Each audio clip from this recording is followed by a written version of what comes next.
എല്ലാ പ്രേക്ഷകർക്കും സ്വാഗതം. നിങ്ങൾ കാണുന്നത് വെല്ലി white toothpaste present Amruthaveni hair elixir Flowers 1 കോടി. പ്രിയപ്പെട്ടവരെ, ഇന്ന് എനിക്ക് വലിയ സന്തോഷമുണ്ട്. നമുക്കറിയുന്ന പോലെ നമ്മുടെ തിയേറ്ററുകളിൽ ഇപ്പോൾ ഒരു ചിത്രം ബോക്സ് ഓഫീസ് റെക്കോർഡുകൾ തകർത്തുകൊണ്ട് ഓടിക്കൊണ്ടിരിക്കുകയാണ്, മഞ്ഞുമൽ ബോയ്സ്. ഈ ചിത്രത്തിന്റെ കഥ മിക്കവാറും പ്രേക്ഷകർക്ക് അറിയാം എന്നാണ് എൻ്റെ വിശ്വാസം. കൊച്ചിയിലെ മഞ്ഞുമൽ എന്ന സ്ഥലത്ത് നിന്ന് 11 ചെറുപ്പക്കാർ ഗുണ കേവ് കാണാൻ കൊടൈക്കനാലിലേക്ക് പോയി. അപകടകരമായ ഗുഹയുടെ ആഴങ്ങളിലേക്ക് വീണിട്ടുള്ള ഒരാളും ഇതുവരെ രക്ഷപ്പെട്ട കഥയില്ല. 13 പേർ അവിടെ മരിച്ചിട്ടുണ്ട്. ഒരു അസ്ഥി പോലും എടുക്കാൻ ഈ ഗുഹയിലേക്ക് ആരും ഇറങ്ങിയിട്ടില്ല. അതാണ് അതിന്റെ കഥ. കമലഹാസന്റെ ഗുണ എന്ന സിനിമ ഇറങ്ങിയതിനു ശേഷം ഈ കേവ് തെന്നിന്ത്യയിൽ വളരെ വിഖ്യാതമാണ് താനും. അവിടേക്കാണ് ഈ മഞ്ഞുമൽ ബോയ്സ് പോയത്. നിർഭാഗ്യമെന്ന് പറയട്ടെ, ഇതിലൊരു ചെറുപ്പക്കാരൻ സുഭാഷ് ഈ ഗുഹയിൽ വീണു.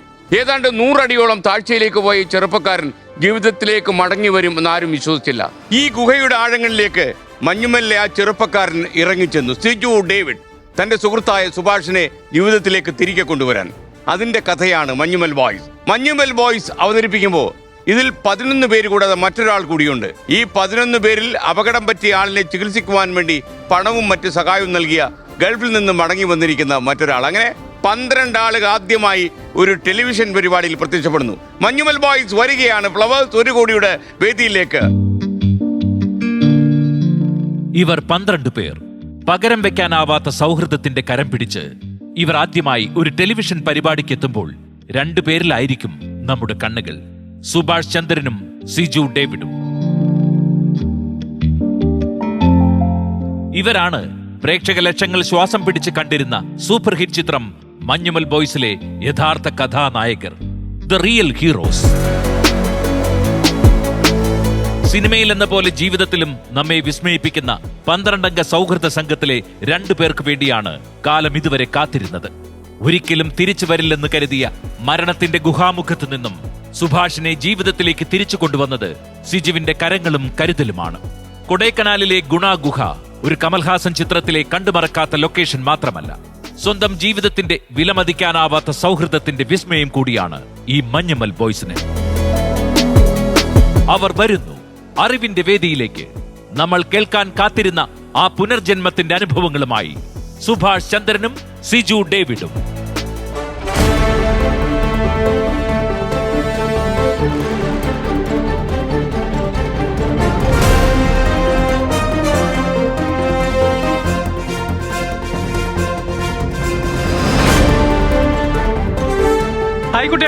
നമസ്കാരം Siju and Subhash. Hi Siju David. Hello sir. താങ്കളെ ഞാൻ കാണാനിരിക്കുകയായിരുന്നു. Thank you sir. Hi Subhash. അപ്പോൾ താങ്കളെ തീർച്ചയായിട്ടും കാണണം. ഓക്കെ, 2 പേർക്കും സ്വാഗതം. ബാക്കിയുള്ള 10 പേരോട് നമ്മളിപ്പോൾ വിളിക്കാം. ഓക്കെ. ശരിക്കും 2006 ഈ സംഭവം? 2006. എനിക്ക് തോന്നുന്നത് താങ്കൾ അന്ന് എന്ത് ചെയ്യായിരുന്നു? എത്ര വയസ്സുള്ള ബാലനാണെന്ന്? എനിക്ക് അന്ന് 22 വയസ്സുണ്ടായിരുന്നു. ബാലനല്ല, ചെറുപ്പക്കാരനാണ്. താങ്കളോ?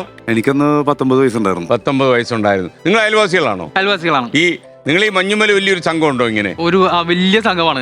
എനിക്കൊന്ന് ഈ മഞ്ഞുമൽ എന്ന് പറയുന്ന ഈ സ്ഥലം നേരത്തെ തന്നെ പല രീതിയിൽ പ്രശസ്തമായിട്ടുണ്ട്. നമ്മുടെ ബീന ആന്റണിയൊക്കെ അല്ലെ, ബീന മഞ്ഞുമൽ എന്നാണ് ഒരു കാലത്ത് അറിയപ്പെട്ടിരുന്നത്. ശരിക്കും ഈ സ്ഥലം കേട്ടിട്ടില്ലാത്ത മലയാളി സുഹൃത്തുക്കൾക്ക്, പ്രത്യേകിച്ച് ഇന്ത്യക്ക് പുറത്തൊക്കെ ജീവിക്കുന്ന മലയാളികൾക്ക് വേണ്ടി ഞാൻ പറയുകയാണ്, ഈ മഞ്ഞുമൽ എന്ന് പറഞ്ഞ സ്ഥലം ഇടപ്പള്ളിക്കടുത്താണ്, കൊച്ചിയിലെ ഇടപ്പള്ളിക്കടുത്ത്. എത്ര കിലോമീറ്റർ വരും മഞ്ഞുമൽ ഇടപ്പള്ളിയിൽ നിന്ന്? 4 കിലോമീറ്റർ ഉണ്ടാവും. നിങ്ങൾ അവിടെ ഒരു വലിയ സംഘമുണ്ട്, ഒരു ഉത്സാഹ കമ്മിറ്റി അല്ലേ? ഓക്കെ, എനിക്ക് തോന്നുന്നത് നിങ്ങൾ ഒരു ക്ലബിന്റെ ഭാഗമായിട്ടായിരുന്നോ നിങ്ങൾ ഈ ഇവിടേക്ക് പോയത്?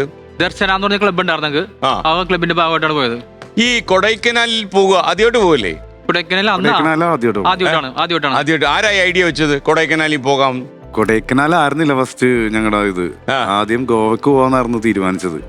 സാഹസികന്മാരായിരുന്നു നിങ്ങൾ മഞ്ഞുമൽ നാട്ടിലെ? മഞ്ഞുമക്കാരല്ലെങ്കിലും സാഹസികരാണ്. ഗോവക്ക് പോകുന്നായിരുന്നു തീരുമാനിച്ചത്. അപ്പോ ഗോവയിൽ പോകാനുള്ള സാമ്പത്തിക സ്ഥിതി, കാശ്, അങ്ങനെയുള്ള സംഭവങ്ങളൊന്നും ഉണ്ടായിരുന്നില്ല. ഞങ്ങൾ ചെറുതാന്ന് ജോലിയൊക്കെ തുടങ്ങിയിട്ടുള്ളൂ. അപ്പോൾ സാമ്പത്തിക ബുദ്ധിമുട്ട് കാരണമാണ് ഞങ്ങൾ അത് കൊടൈക്കനാലിലേക്ക് മാറ്റി സ്ഥാപിച്ചത്. പ്രേക്ഷകർക്ക് പരിചയപ്പെടാൻ വേണ്ടി പറയാണ്, ഇതാണ് സിജു ഡേവിഡ്. അതായത് ഈ ഗുഹയുടെ ആഴങ്ങളിൽ പോയി കൂട്ടുകാരനായ സുഭാഷ് രക്ഷപ്പെടുത്തിയ സിജു ഡേവിഡ്. ഇത് സുഭാഷ് ഈ ഗുഹയ്ക്ക് ആഴങ്ങളിലേക്ക് വീണ് കുറേ മണിക്കൂറുകളോളം ജീവിതത്തിലേക്ക് ഒരിക്കലും മടങ്ങി വരില്ല എന്ന് വിശ്വസിച്ച് അല്ലേ, മരണം ഏതാണ്ട് അടുത്തു എന്ന് മനസ്സിലായ സുഭാഷ്. അപ്പോൾ ഇനി നമുക്ക് ഒരു കാര്യം ചെയ്യാം, ഈ സംഭവത്തിലേക്ക് നമുക്ക് പോകുന്നതിന് മുമ്പ് നമുക്ക് ആ സുഹൃത്തുക്കളെ കൂടി വിളിക്കാം അല്ലേ.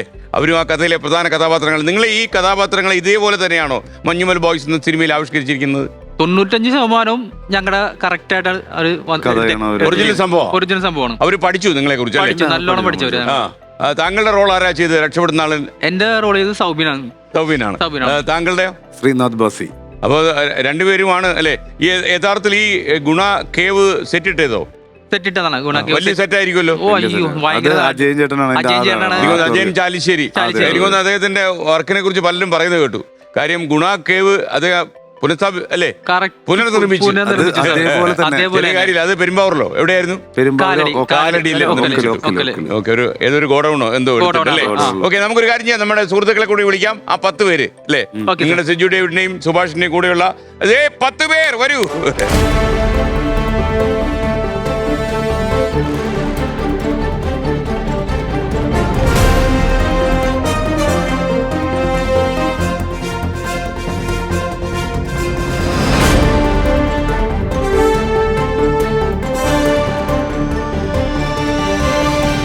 അപ്പോൾ നിങ്ങൾ 12 പേരാണ് ശരിക്കും പറഞ്ഞു കഴിഞ്ഞാൽ മഞ്ഞുമൽ ബോയ്സിന്റെ ആധാരം. അപ്പോൾ പ്രേക്ഷകര് മാത്രം തമിഴ്നാട്ടിലും ഈ സിനിമ സൂപ്പർ ഹിറ്റായിരിക്കുന്നു. കാര്യം അവർക്ക് അവരുടെ നാട്ടിൽ നടന്നൊരു സിനിമ പോലെ ഫീൽ ചെയ്യുന്നു. അതുകൊണ്ട് അവിടെയും ഈ സിനിമ ഹിറ്റാണ് സന്തോഷം. മാത്രമല്ല കമലഹാസൻ വിളിച്ചിരുന്നു നിങ്ങളെയൊക്കെ? നടന്മാരെ വിളിച്ചിരുന്നു.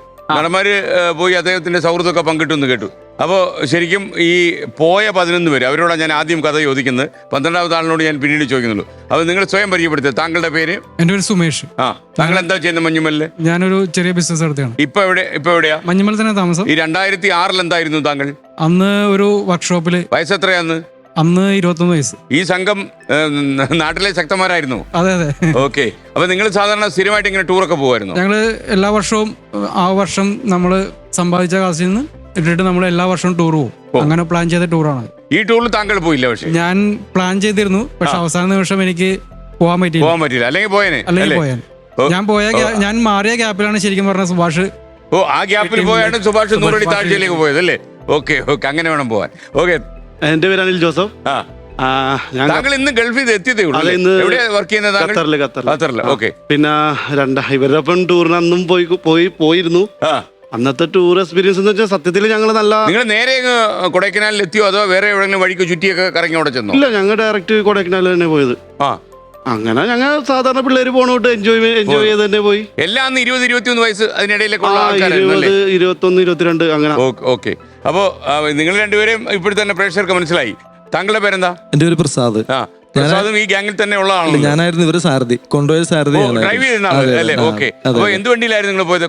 കോളേജ് വണ്ടിയിലായിരുന്നു. ഈ കോളേജിൽ ഉള്ള ലിമിറ്റിനേക്കാൾ കൂടുതൽ നിങ്ങൾ കയറി 11 പേര് പോയില്ലേ? അതെ അതെ അതെ. അല്ലേ? എത്ര പേരാ കോളേജിൽ പോകുമ്പോൾ? 9+1 ആയിരുന്നു. 2 പേര് മടിയിരുന്നു. 2 പേര്. ഒരാള് അഡ്ജസ്റ്റ് ചെയ്ത് ഞങ്ങൾ അതിന്റെ കൂടെ ഞങ്ങൾക്ക് ഒരു വേറൊരു വണ്ടി കൂടി ഉണ്ടായിരുന്നു അന്ന് കൊടൈക്കനാല് പോകാൻ. അപ്പൊ ആ വണ്ടിക്കകത്ത് ഞങ്ങൾ ഇതിനകത്തേക്ക് ചേഞ്ച് ചെയ്തു ഒരാളെ. ആ പെർമിറ്റ് എടുക്കാൻ പ്രശ്നം ഉണ്ടാവും, ചെക്ക് പോസ്റ്റ് പെർമിറ്റ് എടുക്കാൻ പ്രശ്നം ഉണ്ടാവുമല്ലോ. അപ്പൊ ഒരാൾ അതിനകത്തേക്ക് മാറ്റിയിട്ടാണ് ഞങ്ങൾ അങ്ങനെ ഒരു കളി കളിച്ചാണ് ഞങ്ങൾ ഇവിടുന്ന് കയറി പോയത്. കൊടൈക്കനാലിലെത്തി ഞങ്ങളൊരു ഇവിടുന്ന് ഒരു 7 മണി, രാത്രി 7 മണിയായപ്പോ പോയിട്ട് വെളുപ്പിന് 6 ഞങ്ങൾ അവിടെ എത്തിയത്. ഓക്കെ. മൈക്കൊന്ന് കൊടുത്ത് അടിച്ചു പൊളിച്ച് തകർത്തായിരിക്കുമല്ലോ യാത്ര അല്ലെ? ഇടയ്ക്കവിടെ നിർത്തിയോ കൊടൈക്കനാലിലുള്ള വഴിയിൽ? എന്താ പേര്? എന്റെ പേര് സുധീഷ്. സുധീഷ്, എന്താ പരിപാടി? ഞാൻ കൺസ്ട്രക്ഷൻ വർക്കാണ്. ഇപ്പൊ എവിടെയാ? പോളണ്ടിലായിരുന്നു. പോളണ്ടിനെ കുറിച്ച് മിണ്ടി പോകരുത്. അപ്പൊ പോളണ്ടിലാണ്. എന്ന് വന്നു പോളണ്ടിൽ നിന്ന്? ഡിസംബർ 6. അവിടെ നമ്മുടെ വലേസയൊക്കെ ഇപ്പോഴും ഉണ്ടല്ലേ? നമ്മൾ അന്വേഷിച്ചു പറയണം. വലേസയല്ല, അവിടെയുള്ള വലേസമാര്. ഓക്കെ. അപ്പൊ താങ്കൾ കുടുംബമായിട്ട് അവിടെയാണോ പോളണ്ടിലാണ്? അല്ല. അപ്പൊ എന്നാ ഈ സംഘം വിട്ട് പോളണ്ടിലേക്ക് പോയത്? ഒരു 3 വർഷം. പോളണ്ടിലൊക്കെ ഇരിക്കുമ്പോൾ താങ്കൾ ഇടയ്ക്ക് ഈ ഗുണ കേവിനെ കുറിച്ച് ഓർമ്മിക്കുവോ? അവിടെ കൂട്ടുകാരുടെ അടുത്തൊക്കെ പറയാറുണ്ട്. അവിടെ മലയാളി കൂട്ടുകാരൊക്കെ ഉണ്ട്. അവർ വിശ്വസിക്കുവോ ഇങ്ങനെ ഒരു കഥ ഉണ്ടായിട്ടുണ്ടെന്ന്? ഇത്തരം സംഭവം അറിയാൻ പാടില്ലായിരുന്നു അവർക്ക്. തള്ളുവെന്ന് പറയും ഇപ്പോഴത്തെ കാലത്തനുസരിച്ച്. അവര് ഇപ്പൊ ലീവിന് ഇവിടെ വന്ന് ഇപ്പൊ എല്ലാവരും അത് കണ്ടിട്ട് ഇപ്പൊ എല്ലാവരും വിളിച്ച് പറഞ്ഞ അന്ന് പറഞ്ഞപ്പോ അവർക്ക് അത്രയും ഇത് ഉണ്ടായിരുന്നില്ല. ഇപ്പോഴാണ് അവർക്ക് അതിന്റെ ഇത് മനസ്സിലായത്. ഓക്കെ. അപ്പം ഇനി താങ്കൾ എനിക്കൊന്ന് നിങ്ങൾ ഈ 12 പേര് ഒരു ടെലിവിഷൻ ചാനലിൽ വരുന്നത് ആദ്യമാണ്. കാരണം ഒരുപക്ഷെ പ്രേക്ഷകർ ഇത് കാണുമ്പോൾ അവർക്കൊരു പ്രത്യേക സന്തോഷമാവും. അപ്പൊ താങ്കളുടെ പേര്? എന്റെ പേര് സിജു. ഈ 12 പേരുടെ സംഘമാണ് നടക്കാൻ പോകുന്നത്. അതിനെ കുറിച്ച് താങ്കൾക്ക് എന്താ ഫീൽ ചെയ്യുന്നത്? ഞങ്ങൾ ഇത്ര പേര് ഒരുമിച്ചാണ് 12 പേരും കൂടി കൂടിയേക്കണേ. അല്ലെ, നിങ്ങൾ ഒന്നിച്ച് കൂടുമ്പോ പൊളിക്കോ? പല രീതിയിലുള്ള പൊളി അത് ബാക്കി വെക്കത്തില്ല അല്ലേ? കാരണം ഈ 2006 മുമ്പ് ആലോചിച്ചാൽ നിങ്ങൾ ഒരുപാട് തവണ ഇങ്ങനെ ടൂർ പോയിട്ടുണ്ടോ? അതിന് 3 പോയിരുന്നു. പോയിക്കൊണ്ടിരിക്കുന്നത്. ഈ ഗുണ എന്ന സിനിമയെ കുറിച്ച് എപ്പോഴാ കേട്ടത്? അത് സുധി പറഞ്ഞിട്ട് അങ്ങനെ പോയത് കൊടൈക്കനാലിലോട്ട്. താങ്കളാണോ സിനിമയെ കുറിച്ച്? ഓക്കെ, താങ്കൾക്ക് ഒന്ന് പോയി. എന്റെ പേര് സുജിത്ത്. ആ ഞാൻ ഈ ഗ്രൂപ്പിൽ തന്നെ ഉള്ളതാണ്. അവിടെ ഈ 11 പേരിലുള്ളതായിരുന്നു. ഉള്ളതാണ്. ഓക്കെ, സത്യം പറഞ്ഞാൽ ഈ നിങ്ങളുടെ കൂടെ വന്ന സുഭാഷ് ഇത്രയും ആഴത്തിലേക്ക് പോയി, അദ്ദേഹത്തിനെ കാണാനില്ല എന്ന് പറയുന്ന ആദ്യത്തെ ഒരു നിമിഷം ഉണ്ടല്ലോ, അതെ. ആ നിമിഷം എന്താണ് താങ്കളുടെ മനസ്സിൽ തോന്നിയത്? ഞങ്ങള് ശരിക്കും പറഞ്ഞാൽ സ്റ്റക്കായി പോയ ചെയ്ത്, കാരണം ഒരു സെക്കൻഡിലാണ് സുഭാഷ് താഴത്തേക്ക് പോയത്. അല്ല, ഈ സുഭാഷ് താഴത്തേക്ക് പോകുന്നത് നിങ്ങൾ കണ്ടോ? ആരാ കണ്ടതിന്? എന്റെ ഫ്രണ്ടിലായിരുന്നു സുഭാഷ്. ആണോ? ഓ, താങ്കളെ കണ്ടതല്ലേ? അപ്പൊ ആദ്യം 4 പേര് അപ്പുറത്തേക്ക് കടന്നു. അതിന്റെ പുറകെ ഒരു ചെറിയ ചാടി കിടക്കണമല്ലേ? ജസ്റ്റ് ഒരു കാലെടുത്ത് വെച്ചാൽ മതി. പക്ഷെ അതിൽ നിന്ന് അങ്ങ് താഴെ പോകുന്നു. സുഭാഷ് കാലെടുത്ത്. അപ്പൊ അതിന്റെ ഈ പുറം സംഭവത്തിന് വലിപ്പം ഇല്ലേ, വ്യാപ്തി ഇല്ലേ? ഇല്ല. നിങ്ങൾക്ക് അറിയായിരുന്നു ഇത്രയും അറിയാൻ പാടില്ല, ഞങ്ങൾക്ക് അറിയാൻ പാടില്ല. അങ്ങനെ ഒരു കുഴി ഉണ്ടെന്ന് പോലും അറിയാൻ പാടില്ല. ഞങ്ങളിങ്ങനെ ഒരു ഗ്യാപ്പ് കണ്ട് അതിൽ കാലെടുത്ത് കവിച്ച് വെച്ച് അങ്ങോട്ട് അപ്പുറത്തേക്കും എല്ലാവരും പോയി. 4 പേര് പോയി. എന്റെ ഫ്രണ്ടിലായിരുന്നു സുഭാഷ്. സുഭാഷ് കാലെടുത്ത് വെച്ച് നേരെ ഇതിന്റെ അകത്തേക്ക് ആയിപ്പോയി, നേരെ താഴത്തേക്ക് പോയി. ഞങ്ങള് താഴെ പോയി വീണ ഒരു സൗണ്ട്, വെള്ളത്തിൽ എന്തോ വീണ പോലത്തെ ഒരു സൗണ്ടാ കേൾക്കാം. വീണ ശബ്ദം കേൾക്കാമായിരുന്നു. ജസ്റ്റ് ഒരു സൗണ്ട് കേട്ടു ഞങ്ങള്. അത് കഴിഞ്ഞ് പിന്നെ വേറെ ഒരു സൗണ്ടും ഇല്ല, ഒന്നുമില്ല, പക്കാ സൈലൻസ്. അപ്പൊ ഞങ്ങള് അവിടെ ശരിക്കും ഈ ഗൈഡ്, ഫയർഫോഴ്സ് അങ്ങനെയുള്ള ആൾക്കാർ റെസ്ട്രിക്റ്റഡ് ഏരിയ ആണ്, അതിലൊക്കെ ഇറങ്ങാൻ പാടില്ല. അവിടെ വിലക്കില്ലേ? അവിടെ വിലക്കുണ്ട്. വിലക്ക് ലംഘിച്ചാണ് നിങ്ങൾ പോയത്? ലംഘിച്ചാണ് ഞങ്ങൾ അന്നത്തെ ഇതിൽ പോയത്. അപ്പൊ താങ്കളുടെ ഒരു ഓർമ്മ എങ്ങനെയാ? വിലക്ക് ലംഘിച്ചു പോയി. ആരെങ്കിലും തടഞ്ഞോ? പോലീസുകാർ ആരെങ്കിലും തടഞ്ഞോ? ഇല്ല, ആരും തടഞ്ഞില്ല. അവരാരും കണ്ടില്ല ഞങ്ങൾ പോയത്. നിങ്ങൾ അവിടെ ചെന്നിറങ്ങിയപ്പോഴേ ഈ ശരിക്കും അത് നിരോധിത മേഖലയാണ്. അതെ, അവിടെ ഒരുപാട് പേര്, 13 പേരെങ്കിലും മരിച്ചിട്ടുണ്ടെന്നാണ് കണക്ക്, ഔദ്യോഗികമായിട്ട്. അനൗദ്യോഗികമായിട്ട് അതിലും കൂടുതൽ ആൾക്കാർ മരിച്ചു പോയിട്ടുണ്ടെന്നാണ്. ഒരു കേന്ദ്രമന്ത്രിയുടെ ബന്ധുവോ ആരോ അവിടെ മരിച്ചിട്ടുണ്ടല്ലോ. അപ്പോൾ അങ്ങനെയുള്ളൊരു നിരോധിത മേഖല ചാടിക്കടന്ന് മഞ്ഞുമലിന്റെ മുഴുവൻ അഹങ്കാരവും സ്വന്തമാക്കി അപ്പുറം ചാടണം തോന്നാൻ കാര്യം എന്ത്? സത്യം പറഞ്ഞാൽ ഞങ്ങൾക്ക് ഇതൊന്നും അറിഞ്ഞുകൂടാ.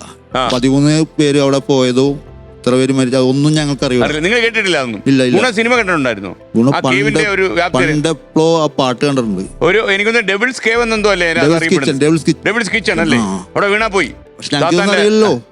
നിങ്ങൾ കേട്ടിട്ടില്ല? ഇല്ല, ഞങ്ങള് പിന്നെ ചെറുപ്പത്തിന്റെ ഒരു ആവേശം അങ്ങോട്ട് പോയി. അതായത് ഈ പറയുന്ന ഈ ചാടി കിടക്കേണ്ട സ്ഥലം ഉണ്ടല്ലോ, ആ സ്ഥലം ആരാ ആദ്യം ചാടിക്കിടന്നത്? ആദ്യം ചാടിക്കിടന്നത് സുധീഷാണ്. സുധിയാണ്. ഒന്ന് ആദ്യം ചാടിക്കിടന്ന ആളുടെ എക്സ്പീരിയൻസ് ഒന്ന് പറഞ്ഞ്. കാരണം അത് വളരെ എടുത്തു വെച്ചാൽ അല്ലേ, അത്രേ ഉള്ളൂ. ചെറിയ സംഭവം. പിന്നെ ഈ ടേബിളിന്റെ അത്രയും വ്യാപ്തി വരും? അത്രയൊന്നുമില്ല. ഞാൻ ഇതിനു മുമ്പ് 2 പ്രാവശ്യം പോയിട്ടുണ്ട് അവിടെ. ഈ സുഭാഷ് എത്രാമതാ വന്നത്? സുഭാഷ് 4, 5-മത്. ഫ്രണ്ടിൽ പോയൊരു കണ്ടോ ബാക്കിൽ നിന്ന് ഒരാളെ അകത്ത് പോയി എന്നുള്ളത്? ഇല്ല. ഞങ്ങള് ഇങ്ങനെ നടന്നുകൊണ്ടിരിക്കുകയാണ് ലൈനായിട്ട്. അപ്പൊ ഞങ്ങളുടെ പുറകെ കൂടെ ആള് പോയേക്കണത്. അത് കഴിയുമ്പോഴാണ് സൗണ്ട് കേട്ടിട്ട് ഞങ്ങൾ തിരിഞ്ഞു നോക്കണത്. അപ്പൊ എനിക്ക് തോന്നുന്നത് നിങ്ങളുടെ ഈ കഥ, നമുക്ക് കഥയുടെ ഡീറ്റെയിൽസിലേക്ക് വരാം. ഈ സംഭവമാണല്ലോ, കഥയല്ലല്ലോ ഇത്. അപ്പൊ ഈ സംഭവത്തിന്റെ വിശദാംശങ്ങൾ അറിഞ്ഞിട്ട് കുറെ ആൾക്കാർ സിനിമ നിർമ്മിക്കാൻ നിങ്ങളുടെ കൂടെ ഒക്കെ നടന്നു അല്ലേ? എനിക്ക് 2-3 തവണ അവരൊക്കെ പിന്മാറി. എന്താ ഈ ഗുഹ ചിത്രീകരിക്കാനുള്ള ബുദ്ധിമുട്ട് കൊണ്ടാണോ? ഇതിന് കുറെ ബഡ്ജറ്റ് ആവുമായിരുന്നു. ആ ബഡ്ജറ്റിന്റെ ഇത് വന്നപ്പോഴാണ് അവര് പിന്മാറിയത്. പിന്നെ ഈ 4-മത് വന്നതാണ് ചിദംബരം. ആദ്യം വന്നവരാരായിരുന്നു? ആദ്യം വന്ന ജയകൃഷ്ണൻ, പിന്നെ മനോജ്. അപ്പൊ ചിദംബരം വന്നിട്ട് ഇപ്പോഴത്തെ, അതായത് ഈ മഞ്ഞുമൽ ബോയ്സിന്റെ ഡയറക്ടർ ചിദംബരം വന്നിട്ട് ഞങ്ങളെല്ലാരെയും മീറ്റ് ചെയ്ത് ഞങ്ങളുടെ ഇന്റർവ്യൂ ഒക്കെ എടുത്ത് അവര് എല്ലാരെയും കൊണ്ട് കാണിച്ച് ഈ പറയണ നമ്മള് ആവേശത്തിലായിരുന്നു. പക്ഷേ അത്ര ആവേശം ഉണ്ടായിരുന്നില്ല. കാരണം ഇതിൽ മുമ്പ് വന്ന 3 പേരും ഇതേപോലെ അപ്പൊ ഞങ്ങളും കരുതിയത് ഇത് അതേപോലെയൊക്കെ തന്നെ ആയിരിക്കും എന്നാണ് കരുതിയത്. പക്ഷെ പുള്ളിയുടെ മാക്സിമം എഫക്ട് എടുത്ത് സിനിമ സൂപ്പർ ഹിറ്റായിട്ട് പറഞ്ഞോണ്ടിരിക്കുക. സൂപ്പർ ഹിറ്റ് ആവുന്നൊന്നും ഞങ്ങൾ ഇവിടെ മാത്രമല്ലല്ലോ, തമിഴ്നാട്ടിൽ ഇനി അടുത്ത സംസ്ഥാനത്തൊക്കെ ഇത് പറക്കും. കാര്യം ഇത് ഈ ഗുഹയിൽ വീഴുക എന്ന് പറയുന്നത് ഒരു ലോക സംഭവമാണല്ലോ. ഒരുപക്ഷെ മഞ്ഞുമല്ലെ സുഭാഷ് ഇന്റർനാഷണൽ കക്ഷിയാവാൻ പോവാ, സിജു ഡേവിഡും. ഓക്കെ, ഈ ശരിക്കും പറഞ്ഞു കഴിഞ്ഞാല് അന്ന് ഇതിന് ശേഷം നിങ്ങൾ തിരിച്ച് നാട്ടിൽ മഞ്ഞുമൽ വന്നു. നമ്മൾ ആ സംഭവത്തിലേക്ക് പിന്നീട് പോകും. നിങ്ങൾക്ക് വന്നു കഴിഞ്ഞിട്ട് ഇപ്പൊ ചികിത്സയിലുണ്ടായിരുന്നല്ലോ, കിടന്നിട്ട് ഉറക്കം വരുമായിരുന്നു? ഞാൻ ഉറങ്ങിയിട്ടുണ്ട്, സുഭാഷ് ഉറങ്ങിയിട്ടില്ല. സുഭാഷ് ഉറങ്ങി കാണത്തില്ലല്ലേ? ഞങ്ങൾ ഒരു ചെറുപ്രായമാണ്. അപ്പൊ എത്ര വയസ്സുണ്ടായിരുന്നു അപ്പൊ? എനിക്ക് 17. താങ്കളുടെ പേര്? സിക്സൻ. നിങ്ങളെല്ലാം അയൽവാസികളാണോ? എല്ലാം തൊട്ട് അയൽവാസികൾ. വിളിച്ചാൽ വിളി കേൾക്കുന്ന അകലത്തിലുള്ളവർ. ഒന്ന് കൂവിയാൽ എല്ലാവരും ഇറങ്ങും അല്ലേ? നിങ്ങളുടെ സൗഹൃദം കണ്ട എനിക്ക് അസൂയ തോന്നുന്നു. സാധാരണ ഇപ്പൊ കൂവിയാലേ പുറത്തെങ്കിൽ നേരെ അകത്ത് കയറി പോകുന്ന കാലമാണ്. അപ്പൊ അവിടെയാണ് ഞങ്ങൾ ആരുടെ പറഞ്ഞില്ല. എനിക്ക് തോന്നുന്നു നിങ്ങളെ ബന്ധുക്കളല്ലേ? സിജുവിന്റെ ബ്രദർ ആരാ? നിങ്ങൾ 2 ബ്രദേഴ്സ് അല്ലേ? ഓക്കെ, അവരും ബ്രദേഴ്സാണ്. നിങ്ങൾ ടിൻസാണോ? ട്വിൻസാ. ഓക്കെ. അപ്പൊ ഞാൻ ആരുടെ അടുത്ത് പറഞ്ഞില്ല. പിന്നെ ഒരു ഗൾഫ് നാട്ടിൽ വർക്ക് ചെയ്താ പറയുന്നവര് പറയാത്തത് ഇനിയും ടൂർ പോകണമെന്നുള്ളൊരു ആഗ്രഹം അതുകൊണ്ടാണ് പറയാത്തല്ലേ. ഉണ്ടായിരുന്നു. വീട്ടിൽ പറഞ്ഞു കഴിഞ്ഞാല് ഇനി വീട്ടുകാര് എന്തായാലും വീട്ടിലൊക്കെ ഉള്ളവരൊക്കെ ടഫാണോ? ടഫല്ല, എന്നാലും നമ്മളിഞ്ഞ് വിടൂല. ഇവൻ വീണ് ഇത്രയും ഇതാളെ കുഴിയിലോട്ട് പോയി ഇത്രയും പേര് മരിച്ചങ്ങനെ കുഴിയാന്നൊക്കെ പറഞ്ഞാ വീട്ടുകാര് പിന്നെ ഒരു സ്ഥലത്തോട്ട് വിടൂല. അത് കാരണം ഞങ്ങൾ അടുത്ത് പറഞ്ഞില്ല. ഹോസ്പിറ്റലിൽ താങ്കളാണ് ടിപ്പിക്കൽ മഞ്ഞുമല. അത് ഹോസ്പിറ്റലിലേക്ക് കൊണ്ടുപോയി. അത് ഇവന്റെ പതുക്കെ വീട്ടുകാരൊക്കെ അറിഞ്ഞ് അത് കഴിഞ്ഞിട്ട് ഒരു പള്ളിയില്, ഞങ്ങളുടെ ഇടവപ്പള്ളിയിൽ മഞ്ഞപ്പള്ളിയില് ഇടവപ്പള്ളിയില് കുർബാനക്കാണ് ഒരു സൺഡേ അച്ഛൻ ഇത് വെളിപ്പെടുത്തിയല്ലേ? അച്ഛൻ വെളിപ്പെടുത്തിയില്ല എന്ന് ആരും അറിയുന്നില്ലല്ലേ? ഇപ്പോഴും അറിയില്ല. അച്ഛൻ നാട്ടിലുണ്ടോ ഇപ്പോഴും? ഇല്ല. ശരിക്കും യഥാർത്ഥത്തിൽ നിങ്ങൾ നിസ്സഹായമായി പോയ ഒരു സംഭവം ഉണ്ടല്ലോ. അതായത് ഈ ഒരിക്കലും ഈ സുഭാഷിനെ അതിന്റെ അടിയിൽ നിന്ന് പൊക്കിക്കൊണ്ടുവരാൻ പറ്റത്തില്ല എന്ന് തോന്നിയിട്ടുള്ള, പ്രത്യേകിച്ച് ഫയർഫോഴ്സ് ഒക്കെ പറയുമല്ലോ എവിടെ പോയാലും രക്ഷപ്പെട്ടിട്ടൊന്നുമില്ല, ഇനി മടങ്ങിപ്പോക്കോളൂ എന്ന് പറയുന്ന നിങ്ങളെ അടിച്ചോടിച്ച ഒരു സംഭവം ഉണ്ടല്ലോ. അപ്പം അത് കേട്ടപ്പോൾ എന്താ തോന്നി നിങ്ങൾ? കാര്യം നിങ്ങൾ ഒന്നിച്ച് പോയവരാണ്. നിങ്ങൾ വലിയ ഒരു ഇന്ത്യയിൽ രക്തം വിറ്റ് വീഴുന്ന ഒരു സൗഹൃദമാണ് നിങ്ങൾക്കുള്ളത്. ആദ്യം ശരിക്കും ചോര പിന്നെ ആദ്യം ഞങ്ങൾ മരവിച്ച് പോയിട്ട് ഞാൻ എന്ത് ചെയ്യുമെന്ന് അറിയാൻ പാടില്ല. പിന്നെ ലാസ്റ്റ് സിജുവാണ് എന്നെ പിടിച്ചിട്ട് മോളിക്കൊണ്ട് ഇരുത്തി, നീ ഒന്നും കാണണ്ട, ചെയ്യണ്ട, നീ ഇവിടെ ഇരുന്നോളാം. പേടിച്ചു പോയി, ശരിക്കും പേടിച്ചു. ഞാൻ ഈ ജീവിതത്തിൽ ഇത് ആദ്യമായിട്ട് ഇങ്ങനെ ഇതായി പോയത്. താങ്കളുടെ പേരെന്താ? എന്റെ പേര് അഭിലാഷ്. അല്ലേ? അഭിലാഷ് എന്താ ചെയ്യുന്നത് ആ സമയത്ത്? ഞാൻ വെൽഡറാണ്, സീ ബ്ലൂ ഷിപ്പ്. അപ്പൊ എനിക്കൊന്ന് താങ്കളുടെ റോളാണോ സലിംഗോന്റെ മകനെ? ഓക്കെ. വല്ലാണ്ട് പിടിച്ചു അല്ലേ? അഭിനയിക്കാൻ കുറച്ചുണ്ട് അത് അല്ലേ? അപ്പൊ താങ്കളെ മാറിപ്പോയി അവിടെ ഇരുന്നോളാൻ പറഞ്ഞു. അതെന്താ അങ്ങനെ പറയാൻ കാര്യം? കാരണം ഇത് വീണ് കഴിഞ്ഞപ്പോ അവൻ ആകെ ഷോക്കായി പോയി. പിന്നെ അവന് എന്താ പറയണേ എന്താന്ന് ഒരു അറിവില്ലാതെ ഇതായി പോയി. ഇവൻ കുഴിയിലോട്ട് ചാടുമോ എന്നുള്ള പേടിയായിരുന്നു ഞങ്ങൾക്ക്. ഓക്കെ. അപ്പൊ വേണ്ടി വന്നാൽ ചിലപ്പോൾ നമ്മൾ ഇതിന്റെ അവസാനം നിങ്ങളെ ഒന്നുകൂടെ വിളിക്കും, നിങ്ങളുടെ ഈ സൗഹൃദം നമുക്കൊന്നുകൂടെ പ്രേക്ഷകരെ കാണിക്കാൻ വേണ്ടി. അപ്പൊ നിങ്ങളുടെ ഇടയിൽ നിന്ന് ഇഷ്ടമുള്ളവർ 2 പേര് ഇവിടെ നിൽക്കുന്നു, 3 പേര് നമ്മുടെ സഹായിക്കാനായിട്ട് അവിടെ നിൽക്കുന്നു. എന്നിട്ട് അത് കഴിഞ്ഞ് ലാസ്റ്റിൽ നമുക്ക് ഒന്നുകൂടെ കാണണം, ഒരു വര കൂടി വരേണ്ടി വരും. ഓക്കെ. അപ്പൊ ഓൾ ദ ബെസ്റ്റ്. അപ്പൊ നമ്മൾ വിളിക്കുന്നു മഞ്ഞുമൽ ബോയ്സ്. അപ്പൊ മൈ ഡിയർ വ്യൂവേഴ്സ്, നമ്മൾ മഞ്ഞുമൽ ബോയ്സിന്റെ ഒറിജിനൽ സ്റ്റോറി ഇവിടെ ആരംഭിക്കുന്നു. ഈ തീയതി ഓർമ്മയുണ്ടാകുമല്ലോ, 2006 സെപ്റ്റംബർ 2 സെപ്റ്റംബർ 2. അന്ന് തീയതി എന്തായിരുന്നു? 2 തീയതിയാണ് ടൂർ പോണത്. ഏത് ഡേ ആയിരുന്നു അത്? ഓർമ്മയുണ്ടാവോ? അത് ആർക്കെങ്കിലും ഓർമ്മയുണ്ടോ? വെള്ളിയാഴ്ച സാറ്റർഡേ, ശനിയാഴ്ച ദിവസം. എപ്പോഴാണ് പോയത്? വൈകിട്ട് 7 മണിയായപ്പോൾ യാത്ര തിരിച്ചു. നിങ്ങളൊരു കോളേജിൽ യാത്ര തിരിക്കുന്നു അല്ലേ? എത്ര 8-9 പേർ കയറാവുന്ന കോളേജിൽ 11 പേർ യാത്ര. 11 പേരുണ്ടായിരുന്നു. ഓക്കെ. സുഭാഷും സിജു ഡേവിഡും താമസിക്കുന്ന വീടിന് എത്ര അകലമുണ്ട്? 100 മീറ്റർ. പ്രേക്ഷകരോട് ഒരിക്കൽ കൂടി ഓർമ്മപ്പെടുത്തുന്നു, ഇത് സുഭാഷ് ഗുഹയുടെ ആഴങ്ങളിൽ പോയ മനുഷ്യൻ. ഈ ഗുഹയുടെ ആഴങ്ങളിലേക്ക് ഇറങ്ങി സുഭാഷിനെ ജീവിതത്തിലേക്ക് മടക്കി കൊണ്ടുവന്ന ആളാണ് സിജു ഡേവിഡ്. മാറിപ്പോണ്ട, ഇത് സിജു ഡേവിഡ്, ഇത് സുഭാഷ്. അപ്പോൾ സുഭാഷ്, ഒരുപക്ഷെ എനിക്ക് തോന്നുന്നത് നമുക്ക് ചില ടെലിപ്പതി അടിക്കുമല്ലോ, ചില അപകടങ്ങളൊക്കെ വരാൻ പോകുന്നു പറയുമ്പോൾ ചിലപ്പം തലേന്ന് രാത്രി നമുക്ക് ഉറക്കം വരുന്നില്ല എന്ന് തോന്നലുണ്ടാവും. അതുപോലെ നമ്മുടെ തലച്ചോറിൽ എന്തൊക്കെയോ ഈച്ച പറക്കുന്നതിലൊക്കെ തോന്നും. ഈച്ച പൂച്ച എന്തെങ്കിലും പറഞ്ഞോ? അതായത് നമ്മൾ ആദ്യമായിട്ടാണ് കൊടൈക്കനാൽ പോകുന്നത്. അതിന്റെ ഒരു ക്യൂരിയോസിറ്റി കൊണ്ട് രാത്രി നമ്മൾ ഇടയ്ക്ക് എഴുന്നേക്കും, സമയം നോക്കും, വീണ്ടും കിടന്നുറങ്ങും. ഉറക്കം വരുന്നില്ല. വലിയൊരു സംഭവം വരാൻ പോവാണ്. ഇതിനു മുമ്പ് മറ്റേ കൊടൈക്കനാൽ കണ്ടിട്ടില്ലല്ലോ. അതിന്റെ ഒരു ക്യൂരിയോസിറ്റി കൊണ്ട് സമയം ഉറങ്ങാൻ പറ്റിയിട്ടില്ല. വീട്ടിൽ ആരൊക്കെ ഉള്ളത് സുഭാഷിന്? അമ്മയും അനിയനും. അച്ഛൻ മരിച്ചുപോയി.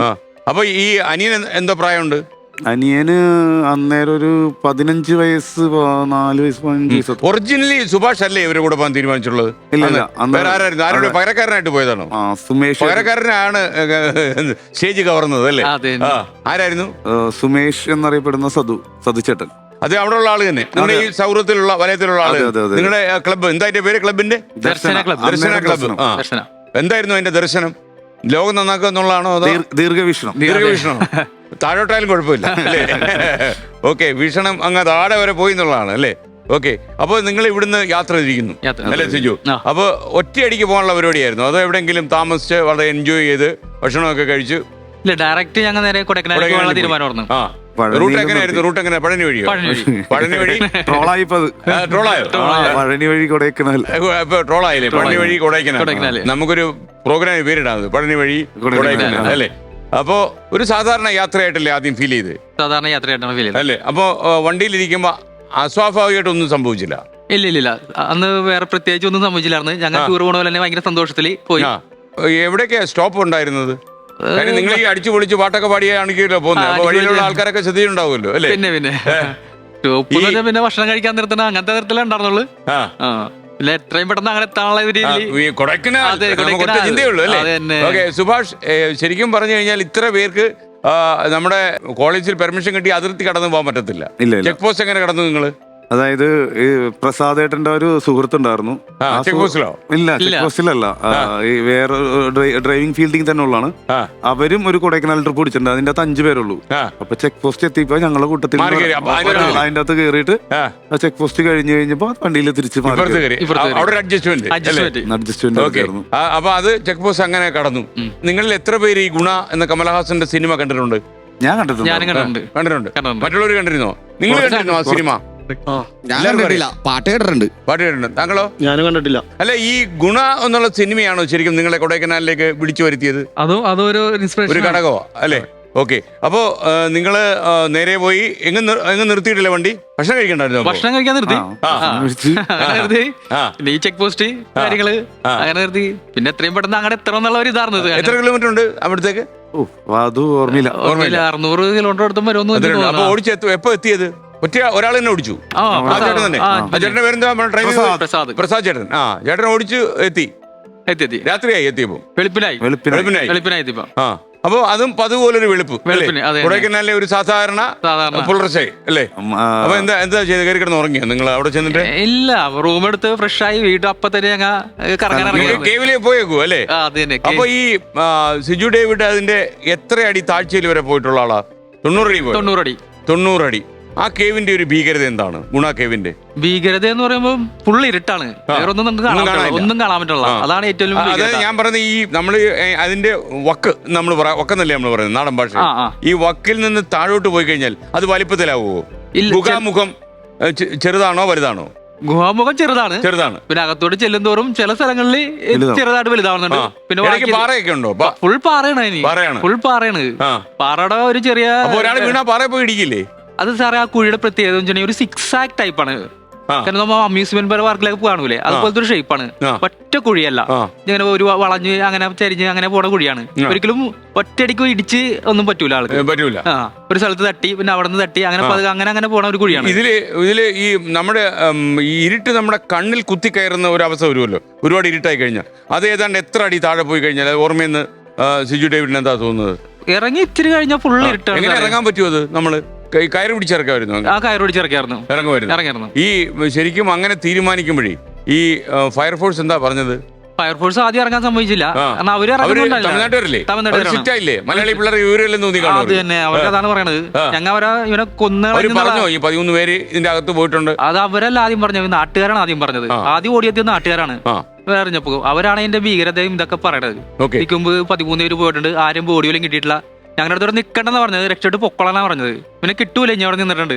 ഓക്കെ. അപ്പോൾ ഞാൻ സുഭാഷിനോട് ചോദിക്കുക, സുഭാഷ് നിങ്ങൾ അതിന്റെ സമീപം എത്തിക്കഴിഞ്ഞപ്പോൾ ഈ ഗുഹയെക്കുറിച്ച് നിങ്ങൾക്ക് ഒരു വിവരമില്ലല്ലോ? ഇല്ല. നിങ്ങൾ അതിന്റെ മാപ്പ് നോക്കുകയൊന്നും ചെയ്തിട്ടില്ല? ഇല്ല, സിനിമ കണ്ട് മാത്രമേ ഉള്ളൂ. അത് ആ സിനിമയിൽ നിന്നുള്ള ഒറ്റ ഓർമ്മ. സിനിമയിൽ ക്യാമറമാൻ എന്ത് മഹാമനസ്കത കാണിച്ചോ അത് നമ്മൾ കാണുക എന്നുള്ളതാണ് നമ്മൾ. അപ്പം നിങ്ങൾ എങ്ങോട്ട് പോകാനാണ് ആദ്യം തീരുമാനിച്ചത്? ഈ ഗുഹയെ കുറച്ചുണ്ടല്ലോ, വ്യാപ്തി ഉണ്ടല്ലോ, കാണണം. അതിന്റെ ഉള്ളിലെ വേറെ കാര്യങ്ങളൊന്നും വെറുതെ നിങ്ങൾക്കൊരു ലക്ഷ്യമൊന്നുമില്ല. ഈ ഗുഹ എവിടെയാന്ന് വെച്ചാൽ എന്താന്ന് വെച്ചാൽ കാണുക അല്ലേ? അപ്പോ ആദ്യത്തെ ആള് പോയി ചാടിക്കടന്നു, രണ്ടാമത്തെ ആളും ചാടിക്കടന്നു. സുഭാഷ് എത്രാമത്തായിരുന്നു?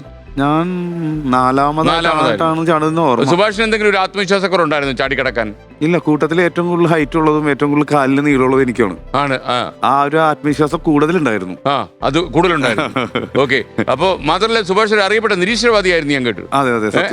അങ്ങനെയും കേട്ടു. അപ്പൊ ഇത് ചാടിക്കടക്കുന്ന മുമ്പ് എന്തെങ്കിലും സുഭാഷിന് തോന്നിയോ? ഒന്നും തോന്നിയില്ല, ഒരു സാധാരണ ചാട്ടം മാത്രം. കാരണം സുഭാഷിന് കാലിന് നീളവും ടോട്ടലി നീളം കൂടുതലും ആയതുകൊണ്ട് പെട്ടെന്ന് ചാടി കിടക്കാൻ പറ്റുന്ന സ്ഥലം അതല്ലേ? ചെരുപ്പുണ്ടായിരുന്നു? ചെരുപ്പിന്ന് കാല് സ്ലിപ്പായി താഴത്തേക്ക് വീണതാ. ചെരുപ്പിന്ന് സ്ലിപ്പായതാ അല്ലേ? ആ നിമിഷം ഉണ്ടല്ലോ, അതായത് ചെരുപ്പിന്ന് സ്ലിപ്പായി ഗുഹയ്ക്കകത്തേക്ക് വീണു. അപ്പൊ ഇനി താഴോട്ട് പോകാൻ സെക്കൻഡ്സ് എടുക്കുമല്ലോ. അപ്പൊ ആ സമയത്ത് സുഭാഷിന്റെ നിലവിളി ഉണ്ടായിരുന്നു? വീണപ്പോ തന്നെ അവിടെ ഇവിടെ ഇടിച്ചപ്പോ തന്നെ ബോധം പോയി. അല്ല, ഇടിച്ചങ്ങ് താഴോട്ട് പോവായിരുന്നോ? ഇടിച്ച് അവിടെ ഇവിടെ ഇടിച്ചപ്പോ മറ്റേ ഇതിന്റെ അത് പോണ പോലെ പോവല്ലേ. അല്ല, എവിടെങ്കിലും പിടിച്ചു നിൽക്കാൻ പറ്റുന്ന സ്ഥലം വഴുവഴുപ്പാണ്, പിടിച്ചാൽ നിൽക്കാൻ പറ്റത്തില്ല. എനിക്കൊന്ന് താങ്കൾക്ക് ഒരു സ്ഥലത്ത് പേടി, രണ്ടെന്ന് വെച്ചാൽ ഒട്ടും പരിചയമില്ലാത്ത ഭയങ്കര ഇരുട്ട് മാത്രമുള്ള ഒരു ഗുഹയ്ക്കകത്തേക്ക്. തണുപ്പോ? അപാര തണുപ്പാ. ഫ്രീസറിനകത്തിരിക്കുന്നല്ലോ ഫീൽ ആണെന്നോ. എന്നിട്ട് ഇദ്ദേഹം താഴേക്ക് അങ്ങ് പോയി. പക്ഷെ എനിക്കൊന്ന് ഈ 97 അടി താഴ്ചയിൽ എത്തിയില്ല താങ്കൾ അല്ലേ? അതിനു മുമ്പ് തന്നെ ഏതൊരു പാറയിൽ പിടിച്ചിരിക്കുക എന്തോ ചെയ്തോ താങ്കൾ? ഇല്ല 97 അടി താഴ്ച അത്ര അടിയിൽ വീണു? 90 അടിയിൽ വീണു. അപ്പൊ അത് ആ ഗുഹയുടെ ഏറ്റവും അവസാനമാണോ? ഇല്ല അത് കൊടൈക്കനാലിന്റെ ആ അഴകുണ്ടെന്ന് പറയണത് ഇതിന് 600 അടി 600 അടി താഴ്ച എന്നാ പറയണത്. ആ ഗുഹയ്ക്ക് 600 അടി താഴ്ചയുണ്ട്. അയ്യോ, അത് താഴ്ത്തു പോയ പിന്നെ കിട്ടത്തില്ല. കാര്യം ഓക്സിജൻ കാണത്തില്ല, ശ്വാസം അല്ലേ? ഇല്ല, ശ്വാസം വിടാൻ പറ്റാത്ത അവസ്ഥയാവും. അപ്പൊ ഈ സുഭാഷിന് ശ്വാസം മുട്ടിയ ഒരു അവസ്ഥ ഉണ്ടായിരുന്നോ? ഇല്ല, അങ്ങനെ ഒരു അവസ്ഥ വന്നില്ല. ഇല്ല, കാരണം ഞാൻ നിൽക്കുന്ന ആദ്യം അവിടെ വവ്വാലുകളുടെ കരച്ചില് കേൾക്കാമായിരുന്നു. കാണാൻ പറ്റില്ല. അതിനകത്ത് ഓവലുണ്ട്. ആ, ഓവലൊക്കെ ചിറകടിച്ച് അല്ലെ, നമ്മുടെ ഡ്രാക്കുള കോട്ട പോലെ ഒരു സ്ഥലം അല്ലേ? അപ്പൊ അതിന്റെ ചിറകടി കേൾക്കുന്നുണ്ട്, കാര്യമായിട്ടുണ്ട്. അപ്പൊ എന്നിട്ട് താങ്കൾ ഈ 90 അടി താഴെ പോയിട്ടാണ്, അത് എങ്ങനെയുള്ളൊരു സ്ഥലത്താണ് താങ്കൾ പെട്ടിരിക്കുന്നത് അവിടെ? അതൊരു പാറകഷ്ണം ജീൻസിൽ കുത്തിക്കേറിയാണ് നിന്നിരുന്നതാണ്. അല്ല, ഈ തുണിയെല്ലാം താങ്കൾക്ക് എന്തുവായിരുന്നു ഡ്രസ് അപ്പം ഉണ്ടായിരുന്നു ഈ അവിടോട്ട് പോകുമ്പോ, കൊടൈക്കനാലിൽ പോകുമ്പോ? ജീൻസ് ഇട്ടുണ്ടായിരുന്നു, ഒരു ടീഷർട്ട്, അതിന്റെ മുകളിലൊരു ഷർട്ട്, അതിന്റെ മുകളിൽ തണുപ്പുകൊണ്ടാണോ അത്രയും ധരിച്ചിരുന്നത്? അതിന്റെ മുകളിലൊരു ജാക്കറ്റ്. ഇത്രയും സാധനം ഉണ്ടായിരുന്നു? സാധാരണ അവിടെ പോകുന്ന ഇത്രയൊക്കെ ധരിച്ചു പോകാറുണ്ടോ? പരിക്കിന്റെ വ്യാപ്തി കുറച്ചത് അതുകൊണ്ടായിരിക്കും. ഒരു പക്ഷേ ആരോ തോന്നിപ്പിച്ചായിരിക്കും ഇതൊക്കെ എത്ര ഇടാൻ. സാധാരണ നിങ്ങളൊക്കെ എത്ര ഇട്ടിട്ടുണ്ടായിരുന്നു? കുട്ടന്റെ കുട്ടേട്ടനാ വിളിക്കുന്നില്ലേ?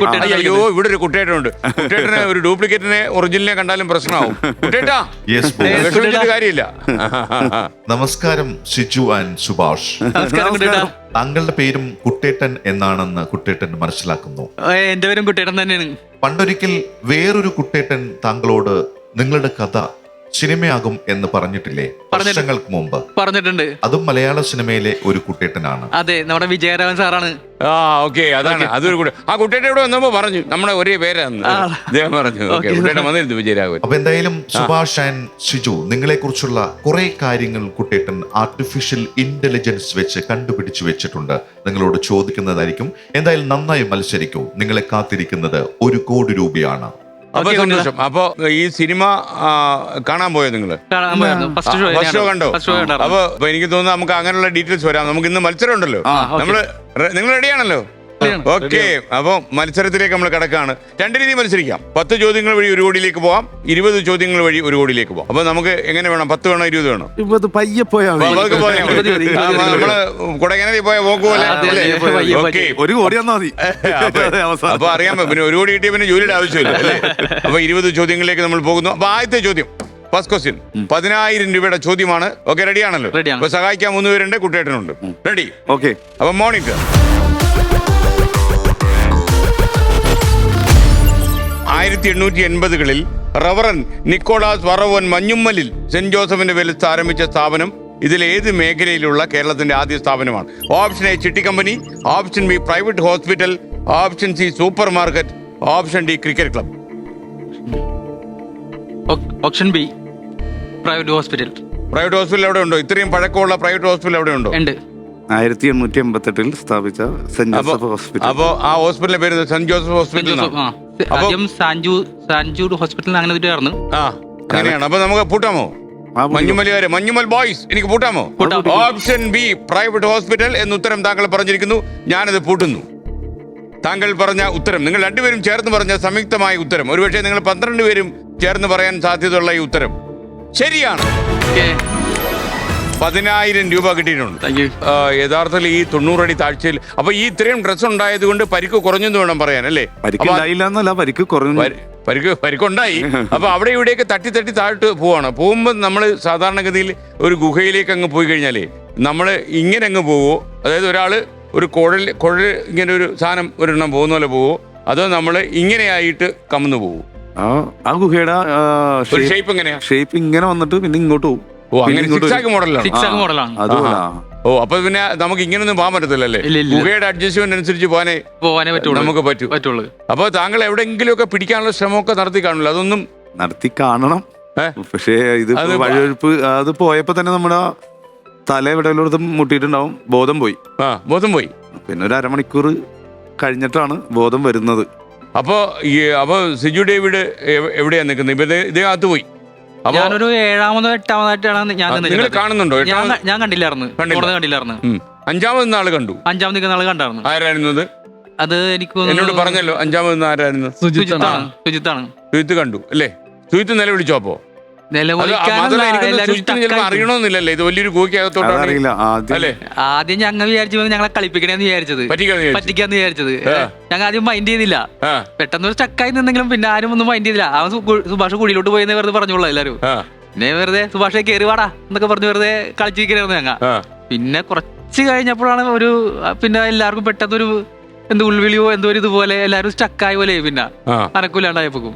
ഓക്കെ, അപ്പൊ സിജു ഏഴാമതായിരുന്നു. ഞാൻ 7ാമത് 8ാമതായിട്ട് അങ്ങനെയായിരുന്നു. ചാടി കടന്നു അപ്പൊ? ഇല്ല, ഞാൻ കടന്നിട്ടില്ല. ഞാൻ ബാക്കിലായിരുന്നു, സുഭാഷിന്റെ ബാക്കിലായിരുന്നു. പിന്നെ ആ സീക്വൻസിൽ എന്താ ഉണ്ടായത്? ഫയർഫോഴ്സുകാരെ അറിയിച്ചോ നിങ്ങൾ? എന്താ സംഭവിച്ചത് നെക്സ്റ്റ്? നിങ്ങളിപ്പോ നിങ്ങൾക്ക് മനസ്സിലായി നിങ്ങൾ ഏറ്റവും അടുത്ത സുഹൃത്ത് ഒന്നിച്ചു വന്ന ഒരാൾ ഗുഹയ്ക്കകത്ത് പെട്ടു. എത്ര താഴ്ചയിലാണെന്നൊക്കെ പിന്നീടാണല്ലോ അറിയുന്നത്. ഞങ്ങൾ ആദ്യം തന്നെ അവിടെ ഉണ്ടായിരുന്ന കടക്കാരുണ്ടായിരുന്നു. അവിടെയാണ് അവരുടെ അടുത്ത് പോയി. അവിടെ ഗൈഡ് അവരൊക്കെ ഉണ്ടായിരുന്നു. അവരുടെ അടുത്ത് കാര്യം പറഞ്ഞു. അപ്പൊ അവരുടെ അടുത്ത് കാര്യം പറഞ്ഞപ്പോ തന്നെ അവര് പറഞ്ഞ് ഗുണാക്കേവല് കുഴി, ഇനി നിങ്ങൾ ഇവിടെ നിൽക്കണ്ട, രക്ഷപ്പെട്ടോളാണ് പറഞ്ഞത്. കാരണം ഇരിക്കുമ്പോ ഒരുപാട് ആളുകൾ ആ കുഴിയിൽ പോയിട്ടുണ്ട്. കണക്കൊന്നും ആദ്യം പറഞ്ഞില്ല. ഒരുപാട് ആളുകൾ കുഴിയിൽ പോയിട്ടുണ്ട്. ആ കുഴിയിൽ പോയിട്ടുണ്ടെങ്കിൽ ആരുടെ ബോഡി പോലും തിരിച്ചിട്ടില്ല. അതുകൊണ്ട് ഇവിടെ നിൽക്കണം, നിങ്ങൾ രക്ഷപ്പെട്ട് പൊക്കോളാനാ പറഞ്ഞു ഞങ്ങളുടെ അടുത്ത്. അവര് പേടിപ്പിച്ചു, നല്ലോണം പേടിപ്പിച്ചു. മാത്രമല്ല ഈ പോയി നിങ്ങൾ രക്ഷപ്പെട്ടോളാണ് പറഞ്ഞത്. തീരുമാനിച്ചു നിങ്ങൾ ചങ്ക് ബ്രദേഴ്സ് അല്ലേ? ചങ്കാണ്. ഒരിക്കലും അവനെ വിട്ടിട്ട് പോരുള്ള എന്നുള്ള ദൃഢമായ ഒരു ധാരണ ഞങ്ങൾക്ക്. എങ്ങനെയും അവനെ കൊണ്ടുപോകണം എന്നുള്ളൊരു ഇത് ചിന്തയായിരുന്നു. എന്നിട്ട് നിങ്ങൾ പിന്നെന്താ ചെയ്തത്? ഞങ്ങൾ പിന്നെ അതനുസരിച്ച് പിന്നെ എല്ലാവരും പെട്ടെന്ന് ഒരു ആക്റ്റീവായി. എല്ലാവർക്കും ഒരു എനർജി കിട്ടിയായിരുന്നു എങ്ങനെയും ഇവരെ കൊണ്ടുപോകുന്നുള്ളത്. അപ്പൊ തന്നെ എന്താ ചെയ്യണമെന്ന് തീരുമാനിച്ചു. ആദ്യം പോലീസിനെ അറിയിക്കാന്ന് പറഞ്ഞ് പുള്ളി ഒരു പെട്ടെന്ന് ആ ഷോക്കായി പോയി. പുള്ളി കണ്ടപ്പോ എന്താണ് സുഭാഷ് പോയി എന്നുള്ള ഒരു ഇത് അവനാ ഒരു മനസ്സിന് താങ്ങാൻ പറ്റാത്ത ഒരു ഇതായിരുന്നു. പിന്നെ അവനെ ഞങ്ങൾ മാറ്റി നിർത്തിയായിരുന്നു. അപ്പൊ പിന്നെ ഒരു 3 കൂട്ടത്തില് 3 പേരാ. നിങ്ങൾ 9 പേരുണ്ട്. ഒരാള് താഴെ പോയി, ഒരാള് മാറി, വെൽഡർ മാറി, ബാക്കി വെൽഡ് 9 പേര്. പിന്നെ ഞങ്ങൾ 8 പേര്. പിന്നെ ഡ്രൈവർ വന്നില്ല. പുള്ളി ഉറങ്ങിയിട്ടില്ല. ഉറക്കക്ഷീണമുള്ള കാരണം വണ്ടി കിടക്കട്ടെ എന്ന് പറഞ്ഞ് വണ്ടി കിടക്കായിരുന്നു. അപ്പൊ ഒരു 3 പേരാണ് പോലീസിനെ അറിയിക്കാന്ന് പറഞ്ഞ് 3 പേരാണ് പോണേണ്. അവര് ചെന്ന് ഡ്രൈവറിന്റെ അടുത്ത് കാര്യം പറഞ്ഞ് ഡ്രൈവർ അപ്പൊ ഒന്ന് പോടാപ്പനെ എന്നുള്ള ഒരു ഇതായിരുന്നു. വെറുതെ പറ്റിക്കാൻ പറയണ രീതിയില്. പിന്നെ എല്ലാവരും അവരുടെ വെപ്രാളവും കാര്യങ്ങളും നമ്മുടെ ഇതിന്റെ എൻട്രൻസിന്റെ അവിടെ കിടപ്പണ വണ്ടിയിട്ട് കിടപ്പുണ്ടായിരുന്നു. അതിനിടയ്ക്ക് ഞാൻ ചോദിക്കട്ടെ, ഇതിന് ഡിവിൾസ് കിച്ചൺ എന്ന് പറയാൻ കാര്യം എന്താ? യൂട്യൂബിൽ കിടക്കുന്നുണ്ടല്ലേ? ഓക്കെ. എന്നിട്ട് ഡ്രൈവറോട് പറഞ്ഞു, ഡ്രൈവർ വിശ്വസിച്ചില്ല. പിന്നെ ഇവരുടെ വെപ്രാളവും കാര്യങ്ങളൊക്കെ കണ്ടപ്പോ ഡ്രൈവറിന് സംഗതി എന്തോ പറ്റിയിടണമെന്ന് കാര്യമായിട്ട് പറ്റിയിടന്ന് മനസ്സിലായി. പിന്നെ ഡ്രൈവർ പറക്കായിരുന്നു ശരിക്കും പറഞ്ഞ. പിന്നെ ഇവര് നേരെ ആദ്യം പോലീസിനെയാണ് കാര്യം അറിയിച്ചത്. അവിടെ ചെന്നപ്പോക്കും ഒരു വല്ലാത്ത ഒരു ഇതായിരുന്നു അവിടെ. തല്ലിയോ? പിന്നെ നല്ല നിങ്ങൾ കൊന്നാന്ന് വിചാരിച്ചു അല്ലേ? ഞങ്ങൾ കൊന്നാണെന്നും പറഞ്ഞോണ്ട് ഞങ്ങൾക്കെതിരെ കേസൊക്കെ എടുക്കാനുള്ള പരിപാടിയായിരുന്നവര്. അത് ശരി. അല്ല അതെന്ത് പോലീസ്? അല്ല നമ്മളിപ്പോ നമ്മുടെ ഒരു സുഹൃത്ത് അപകടത്തിൽപ്പെട്ടു എന്ന് പരാതിയായിട്ട് ഇന്ന് പറയാൻ ചെല്ലുമ്പോഴേ നിരോധിത മേഖലയാണ്. നിരോധിത മേഖല കടന്നു അല്ലേ? ഗവൺമെന്റിന്റെ കണക്കനുസരിച്ച് ഒരു 13 പേര് പോയിട്ടുണ്ടെന്ന് പറയുന്നത്. അല്ലാണ്ട് ഒരു 50 പേരോളം പോയിട്ടുണ്ടെന്നാണ് പറയണത്. കാരണം ഇത് ആളുകൾ കൊണ്ടുവരുന്ന സ്ഥലമാണെന്ന് പറയുന്നത്. രാത്രി ആയി കഴിഞ്ഞാൽ അവിടെ ആരും ഉണ്ടാവൂല, ആരും അറിയൂല. കാരണം ബോഡി പോലും കിട്ടൂല അവിടെ പോയിട്ടുണ്ടെങ്കിൽ. അപ്പൊ അങ്ങനത്തെ ഒരു ഇതാണ് അവര് പറയണത്. ഞങ്ങൾ അവനെ കൊണ്ടുവന്ന് കൊന്നാണെന്നുള്ള ഒരു ഇതാണ് അവര് പറഞ്ഞത്. 3 പേരാണ് പോയത്. 3 പേർക്ക് അടിയിട്ട് നല്ല അടി കിട്ടി. നല്ല അടി കിട്ടി. അത് പോലീസുകാർ അടിച്ചോളഞ്ഞവര് ഇല്ല ചെന്ന വാക്കിന് ഞങ്ങൾ ഇതേപോലെ പറഞ്ഞു. അപ്പൊ എവിടെ വീണേന്ന് ചോദിച്ചു. അപ്പൊ ഇത് പറഞ്ഞ് ഗുണയെന്ന് പറഞ്ഞ സ്ഥലത്താണ് വീണത്. അവിടെ പോകാൻ പാടില്ലെന്ന് അറിയാം. തമിഴിലാണ് എന്തൊക്കെ പറയണ്ട്, കറക്റ്റായിട്ട് മനസ്സിലാവള്ള. അപ്പൊ തന്നെ ഒറ്റ അടിയായിരുന്നു. ഒറ്റടി തന്നെ എനിക്കിട്ട് അടിച്ച്. പിന്നെ എന്റെ കൂട്ടുകാരുണ്ട് അവിടെ ഇരിക്കുന്നുണ്ട്. പുള്ളിക്കിട്ട് ഒരെണ്ണം കൊടുത്ത്. നല്ല അടിയന്നെ, ചകളക്കിട്ട് നല്ലൊരു പോലീസുകാരെ കാണുമ്പോ തന്നെ നമുക്ക് കുറച്ച് ഭയങ്കര മീശയൊക്കെ വെച്ച് നമ്മ ഈ ചെറു പ്രായം മലയാളികളല്ല, മറ്റേ ഭയങ്കര മീശയൊക്കെ വെച്ചുള്ള പോലീസുകാരില്ലേ. ഓക്കെ, അപ്പൊ നമ്മൾ ഇനി അടുത്ത 20,000 രൂപയുടെ ചോദ്യത്തിലേക്ക് കടക്കുന്നു. 20,000 ക്വസ്റ്റ്യൻ പ്ലീസ്.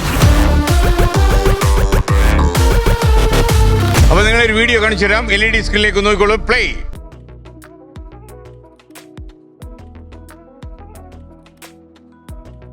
മലയാളത്തിലെ ഏത് പ്രശസ്തമായ നോവലിന്റെ ചലച്ചിത്ര ആവിഷ്കാരമാണ് ഈ സിനിമ? ഓപ്ഷൻ എ മുല്ലപ്പൂ നിറമുള്ള പകലുകൾ, ഓപ്ഷൻ ബി മഞ്ഞവെയിൽ മരണങ്ങൾ, option C Al Arabian Novel Factory, option D Aadujeevitham. Option D Aadujeevitham. ഉറപ്പാണോ? പൂട്ടാമോ? എനിക്ക് സൗഹൃദം ശക്തിപ്പെടുവോ? ശക്തിപ്പെടും. ഓപ്ഷൻ ഡി ആടുജീവിതം ഞാൻ പൂട്ടി. അപ്പൊ ഈ സിനിമയുടെ സംവിധായകൻ ആരാണ്? ബ്ലസ്സി. ഓക്കെ, അപ്പൊ ഇതും ഒരു അതിജീവനത്തിന്റെ കഥയാണ്. നിങ്ങൾ ചെയ്ത പോലെ ഒരു അതിജീവനം ഇവിടെയുണ്ട്. ഓപ്ഷൻ ഡി ഉത്തരം ശരിയാണ്. കൺഗ്രാജുലേഷൻസ്, 20,000 രൂപ കൈ കിട്ടിയിട്ടുണ്ട്. ഇതിന്റെ പ്രത്യേകത എന്ന് വെച്ചാൽ ഈ 4 ബെന്യാമൻ എഴുതിയ നോവലുകളാണ്. അതിലിപ്പോൾ സിനിമയാക്കുന്നത് പൃഥ്വിരാജ് നായകനാകുന്ന ആടുജീവിതമാണ്. ഏറ്റവും മനോഹരമായിട്ടുള്ള നോവലാണ്. ഏറ്റവും കൂടുതൽ ആൾക്കാർ കേരളത്തിൽ വായിച്ചിട്ടുള്ള, കേരളത്തിനകത്തും പുറത്തും വായിച്ചിട്ടുള്ള നോവലാണ്. അതായത് ആലപ്പുഴയിലെ നജീബ് എന്ന ഒരു മണൽ വാരുന്ന ഒരു തൊഴിലാളി സൗദിയിലെത്തിയതിന്റെ കഥയാണ്. പിന്നെ നജീബിനുണ്ടാകുന്ന പരിണാമങ്ങളാണ്. ബാക്കി സിനിമയെ പറയും അല്ലേ. ആ പോലീസുകാരനെ ഇവർ രക്ഷപ്പെട്ടു വന്നു അല്ലേ. അപ്പൊ സിജു ഡേവിഡ് എന്താ തീരുമാനിച്ചത്? ഇതിൽ ആരെങ്കിലും നിങ്ങൾ ഫയർഫോഴ്സ് റിക്വസ്റ്റ് ചെയ്തോ ഇറങ്ങണമെന്നുള്ളത്? ഫയർഫോഴ്സ് വന്നെങ്കിലും ഫയർഫോഴ്സ് വന്നതെന്ന് വെച്ചാൽ ആദ്യം ഒരാളാണ് വന്നത്. വന്ന് പിന്നെ സൗണ്ട് കേൾക്കണ്ടെന്ന് പറഞ്ഞ ആദ്യം ശബ്ദം കേൾക്കുന്നുണ്ടായിരുന്നു? ഇല്ല, കേൾക്കുന്നുണ്ടായിരുന്നില്ല. നിങ്ങൾ ഈ ഗുഹയ്ക്കകത്ത് ശബ്ദം കേൾക്കുന്നുണ്ടോ നമുക്ക് എങ്ങനെ അറിയാൻ പറ്റും? ഈ എക്കോ ചെയ്ത് നല്ല കേൾക്കാൻ പറ്റും. ഒരു ശബ്ദവും കേൾക്കുന്നില്ല, ഒരു സൗണ്ടും കേൾക്കുന്നുണ്ട്. നിങ്ങൾ വിളിച്ചു നോക്കിയല്ലോ? ഒരുപാട് വിളിച്ചു നോക്കിയായിരുന്നു. പിന്നെ എനിക്കൊന്ന് കരഞ്ഞുള്ള വിളിയായിരിക്കും. കരഞ്ഞുള്ള വിളിയാണ്, നല്ല സൗണ്ടിലാണ് വിളിക്കണം. എന്താ വിളിച്ചത് നിങ്ങള്? സുഭാഷ് എന്നും പറഞ്ഞുകൊണ്ടുള്ള വിളിയായിരുന്നു. അത് 6 തന്നെയാണ് ആ വിളി. 6 സൗണ്ട് എന്ന് വെച്ചാൽ ഇത്തിരി ഭയങ്കര ബാസുള്ള സൗണ്ടാണ്. ഞങ്ങളാണ് വിളിച്ചത്. അവന് പയ്യെ സംസാരിക്കാൻ അറിയാൻ പാടില്ല. അപ്പൊ സുഭാഷ് ഒന്ന് വിളിച്ചത്. സുഭാഷേ അപ്പൊ സുഭാഷ് കേട്ടാണ്. ഒരു അരമണിക്കൂർ ശേഷമാണ് ഈ സുഭാഷിന്റെ സൗണ്ട് പുറത്ത് ചെറിയ സൗണ്ട് നമുക്ക് കേൾക്കാൻ തുടങ്ങിയത്. അപ്പോഴാണ് ഞങ്ങൾക്ക് ഉറപ്പായി. ഇത് എത്ര സമയം കഴിഞ്ഞിട്ടാണ്? അരമണിക്കൂർ കഴിഞ്ഞ് പോയി കഴിഞ്ഞാൽ അരമണിക്കൂർ കഴിഞ്ഞിട്ടാണ് അവന്റെ സൗണ്ട് ആദ്യമായിട്ട് കേൾക്കണത്. ഓക്കെ, സൗണ്ട് കേൾക്കണ്ടെന്ന് പറഞ്ഞപ്പോഴാണ് ഫയർഫോഴ്സിൽ നിന്ന് ഒരാൾ വന്ന് നോക്കി. എന്നിട്ടാണ് അവര് ബാക്കി സാധനങ്ങൾ ഒരാളാണ് ആദ്യം വന്ന് നോക്കിയത്. എന്നിട്ട് അയാൾ എന്താ പറഞ്ഞു? നിങ്ങളോട് അഡ്വൈസ് ചെയ്ത് എന്താണ്? അഡ്വൈസ് ചെയ്ത് ഇന്നത്തെ ഇറങ്ങാൻ പറ്റൂല എന്നാണ് പറയുന്നത്. ഇന്നത്തെ ഇറങ്ങാൻ പറ്റാത്ത ഒരു കുഴിയാണ്, ഞാൻ രക്ഷിക്കാൻ പറ്റൂല എന്ന് അവര് പറയണത്. കഥ കഴിഞ്ഞു, നിങ്ങൾ അങ്ങനെയുള്ള അവരോട് സംസാരിച്ച ഫയർഫോഴ്സിനോട് ഞങ്ങളുടെ വീട്ടില് ഞങ്ങൾ എല്ലാവരും എല്ലാവരും സംസാരിക്കും. എന്ത് ചെയ്യണമെന്ന് അറിയാത്തവരായിരുന്നു ഞങ്ങൾ. അപ്പോ ഞങ്ങൾ എന്ത് പറഞ്ഞിട്ട് ഒരു കേൾക്കാൻ തയ്യാറായിരുന്നില്ല. പിന്നെ നാട്ടുകാർ ഭയങ്കര സപ്പോർട്ടായിരുന്നു ഞങ്ങൾക്ക്. കാരണം അതൊരു ഡെവിൾസ് കിച്ചൺ എന്നാണ് പറയണത്, അതിന് ചെറുത്തന്റെ അടുക്കല എന്നുള്ള. അവിടുത്തെ പോയ ആരും ഇതുവരെ രക്ഷപ്പെട്ടിട്ടില്ല. ആദ്യമായിട്ടൊന്നും ഒരാളുടെ സൗണ്ട് തന്നെ അവർ കേൾക്കണം, അത് പോയി എന്നുള്ള തിരിച്ചുള്ള സൗണ്ട് കേൾക്കണത്. ശബ്ദവും കേട്ടിട്ടില്ലെന്നാണ് പറയുന്നത്. അതൊക്കെ പറഞ്ഞു ഇല്ല. അപ്പൊ ആ ഒരു കുഴിയിൽ നിന്ന് എങ്ങനെയും ആവരെയും രക്ഷിക്കണമെന്നുള്ളത് നാട്ടുകാർക്കും ഭയങ്കര ഇതായിരുന്നു. ഫയർഫോഴ്സ് വന്നിട്ടും അവര് ഇറങ്ങാനുള്ള ഒരു ഇതൊന്നും കാണുന്നുണ്ടായിരുന്നില്ല. കുറെ നേരം കഴിഞ്ഞിട്ടും ഈ കയറ് താഴത്തോട്ട് ഇടുന്ന പരിപാടി ഉണ്ടാകുന്നുള്ളൂ. അത് കയറി വരാനാണ് ഇവന്റെ അടുത്ത് പറയുന്നത്. ഇവന്റെ അടുത്തോട്ട് ആ കയറ് കുറച്ചുപോലെ എത്തുന്നുണ്ടായിരുന്നില്ല. കുറെ നേരം ഇത് കണ്ടു കഴിഞ്ഞപ്പോഴും ഞാൻ അവരുടെ ആദ്യം പറഞ്ഞു ഞാൻ ഇറങ്ങിക്കോളാം സാറേ എന്ന് പറഞ്ഞു. ഞാൻ ചോദിക്കുന്നത്, ഇദ്ദേഹത്തിന് അവിടെ ഓക്സിജൻ കിട്ടാൻ ബുദ്ധിമുട്ടുണ്ടായിരുന്നു? നിങ്ങൾക്ക് മനസ്സിലായോ? അത് ഇദ്ദേഹം കാര്യം കുറച്ചു നേരത്തേക്ക് ഒരു ശബ്ദം ഇല്ലായിരുന്നല്ലോ, പിന്നല്ലേ ശബ്ദം കേട്ടത്? എന്ത് ശബ്ദം അവിടുന്ന് വന്നത്? ശബ്ദം അമ്മയെന്നുള്ള ഒരു വിളി ഉണ്ടായിരുന്നു. പിന്നെ കരച്ചിലാണ് കേൾക്കുന്നത്. ഈശ്വരവാദിയായ സുഭാഷ് പെട്ടെന്ന് ഈശ്വരവിശ്വാസിയായി മാറി എന്ന് പറഞ്ഞു. ആണ്? അതെ. ഞാൻ ആ കുഴി കിടക്കുന്ന സമയത്ത് സുധീഷ് ചന്ദനക്കുറിയൊക്കെ തൊട്ട് എപ്പോഴും നമ്മുടെ കൂട്ടത്തിലുണ്ടാവും. പുള്ളി ഒരു വിശ്വാസിയാണ്. പുള്ളി പണ്ട് ദൈവത്തിന്റെ കഥയൊക്കെ പറയുമ്പോ നമ്മള് മറ്റേ ഡാർവിന്റെ പരിണാമ സിദ്ധാന്തമൊക്കെ പറഞ്ഞ് അങ്ങോട്ട് അടിക്കും. അപ്പൊ ഞാൻ ഇതിന്റെ ഉള്ളിൽ കിടക്കുന്ന സമയത്ത് സുധി എന്നാ ശബരിമലയ്ക്ക് കൊണ്ടുപോവാ, പഴനി കൊണ്ടുപോയി തലമുട്ടടിക്കുക എന്നൊക്കെ പറഞ്ഞ നേർച്ചകളൊക്കെ നേർന്നു. അവിടെ നിന്നുണ്ട്. മോളില് ഞാൻ ജീവനോടെ വന്നതിന് ശേഷമാണ് എന്നോട് പറയുന്നത്. ഞാൻ അത്രയും വലിയ ലാഭത്തിൽ കിടക്കുമ്പോ എനിക്ക് നേർച്ച നേർന്നൊരു സുഹൃത്തിന്റെ നേർച്ച നിറവേറ്റുക എന്റെ കടമയല്ലേ. അവരുടെ ഇഷ്ടത്തിന് ജീവിക്കാന്ന് വിചാരിച്ചു. അങ്ങനെ പോയി. ഓക്കെ. അപ്പൊ എന്നിട്ട് എനിക്ക് തോന്നുന്നത് ഈ ഓക്സിജൻ കിട്ടാനുള്ളൊരു ബുദ്ധിമുട്ടുണ്ടായിട്ടില്ലല്ലോ? ഉണ്ടാവൂല്ലോ തീർച്ചയായിട്ടും. ഇത്രയും അടിയിലൊക്കെ ഓക്സിജൻ കാണുന്നത് ബുദ്ധിമുട്ടായിരിക്കും അവര് പറയണത്. പക്ഷേ അന്ന് നല്ലൊരു മഴ പെയ്ത് ആ സമയത്ത് നല്ല മഴയായിരുന്നു. ഇദ്ദേഹം ഈ കുഴി പോയതിനു ശേഷം നല്ല മഴ പെയ്തായിരുന്നു. അപ്പൊ അവര് പറയണത് ആ മഴ പെയ്തുകൊണ്ടാണ് അതിൽ ഓക്സിജൻ അടിയിലോട്ട് കിട്ടിയെന്ന്, അല്ലെങ്കിൽ കിട്ടൂലെന്ന് പറയുന്നത്. അപ്പൊ ഒരു മഴ ഞങ്ങൾക്ക് ആദ്യം ബുദ്ധിമുട്ടായിട്ട് തോന്നിയത്. കാരണം ഈ മഴ പെയ്തപ്പോ ഫുൾ കല്ലും തടിയും ഒക്കെ ഈ കുഴിയിലോട്ടാണ് വന്ന് വീണത്. ഞങ്ങൾ എല്ലാവരും വട്ടം കിടക്കായിരുന്നു ഈ വെള്ളം ഇങ്ങനെ വരാതിരിക്കാൻ വേണ്ടി. വെള്ളത്തെ ഞങ്ങൾക്ക് തടയാൻ പറ്റൂലായിരുന്നു, കാരണം വെള്ളം അത്ര ഒഴുക്കില വന്നത്. എന്നാലും കുറുകെ കിടക്കായിരുന്നു ഞങ്ങൾ എല്ലാരും കിടന്ന്. അപ്പൊ ഈ കല്ലും ഈ തടിയൊക്കെ പോകാതിരിക്കാൻ വേണ്ടി കുറുകെ കിടക്കായിരുന്നു. അപ്പൊ അതാര ഐഡിയ ആയിരുന്നു ഇങ്ങനെ തടഞ്ഞു നിർത്താവുന്ന വെള്ളത്തെ?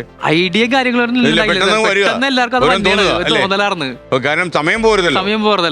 അപ്പൊ ഇത് ഈ മഴ പെയ്യുന്ന സമയമാകുമ്പോഴത്തേന് എത്ര നേരമായി ഇദ്ദേഹം ഈ ഗുഹയ്ക്കകത്ത് വീണിട്ട്? ഒരു ഏകദേശം 1 മണിക്കൂർ അടുത്ത അടിക്കാറുണ്ടാവും.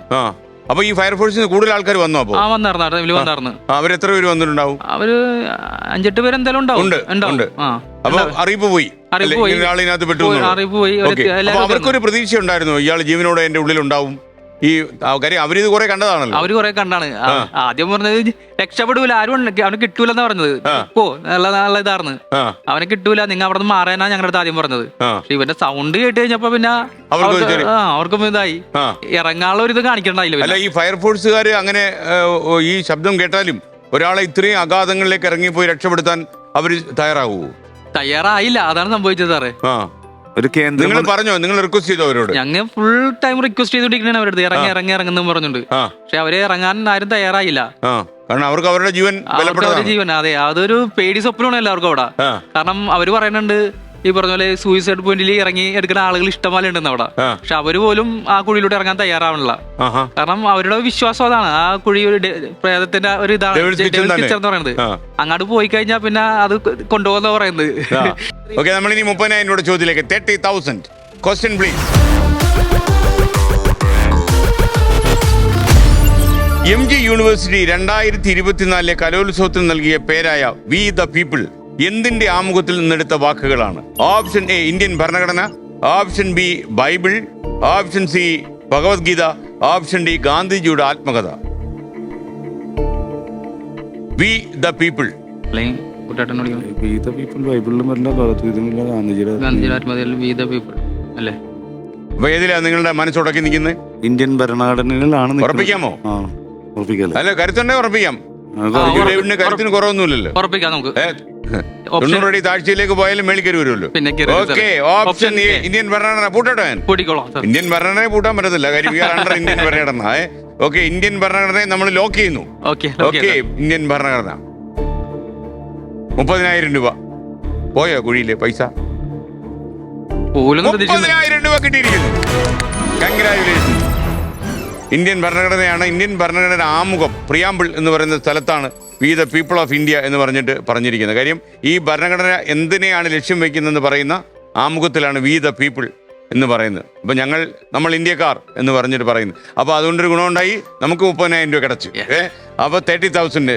ഓക്കെ, കുട്ടേട്ടൻ എന്തോ പറയാൻ വരുന്നുണ്ട്. കുട്ടേട്ടാ, ഈ കുട്ടേട്ടൻ ആ കുട്ടേട്ടൻ. ഗുണാക്കേവിൽ ഉണ്ടായ അപകടം അല്ലാതെ അതിനു മുമ്പും നിങ്ങളുടെ സൗഹൃദത്തിൽ ഒരു അപകടം ഉണ്ടായിട്ടുണ്ട്. കൃഷ്ണകുമാർ എന്ന ഒരു സ്നേഹിതനാണ്. അങ്ങനെയും ഒരു സംഭവം ഉണ്ടായിട്ടില്ലേ? ഉണ്ടായിട്ടുണ്ട്. ഏതാണത്? അതെവിടെയായിരുന്നു? ഞങ്ങളുടെ വീടുകളെല്ലാം പുഴ ഏകദേശം പുഴ അടുത്ത് തന്നെയാണ്. അപ്പൊ ഞങ്ങളുടെ ചെറുപ്പത്തിലെ എല്ലാവരും ഒരു ഹോബി എന്ന് പറഞ്ഞാൽ നീന്തലാണ്. ഒഴിവ് സമയങ്ങൾ കിട്ടുന്ന എല്ലാം പുഴയിലോട്ട് പോക്കാണ്. എല്ലാവർക്കും നീന്തറിയാം? എല്ലാവർക്കും നീന്തൽ അറിയാം. അപ്പൊ പുഴയിൽ പോയി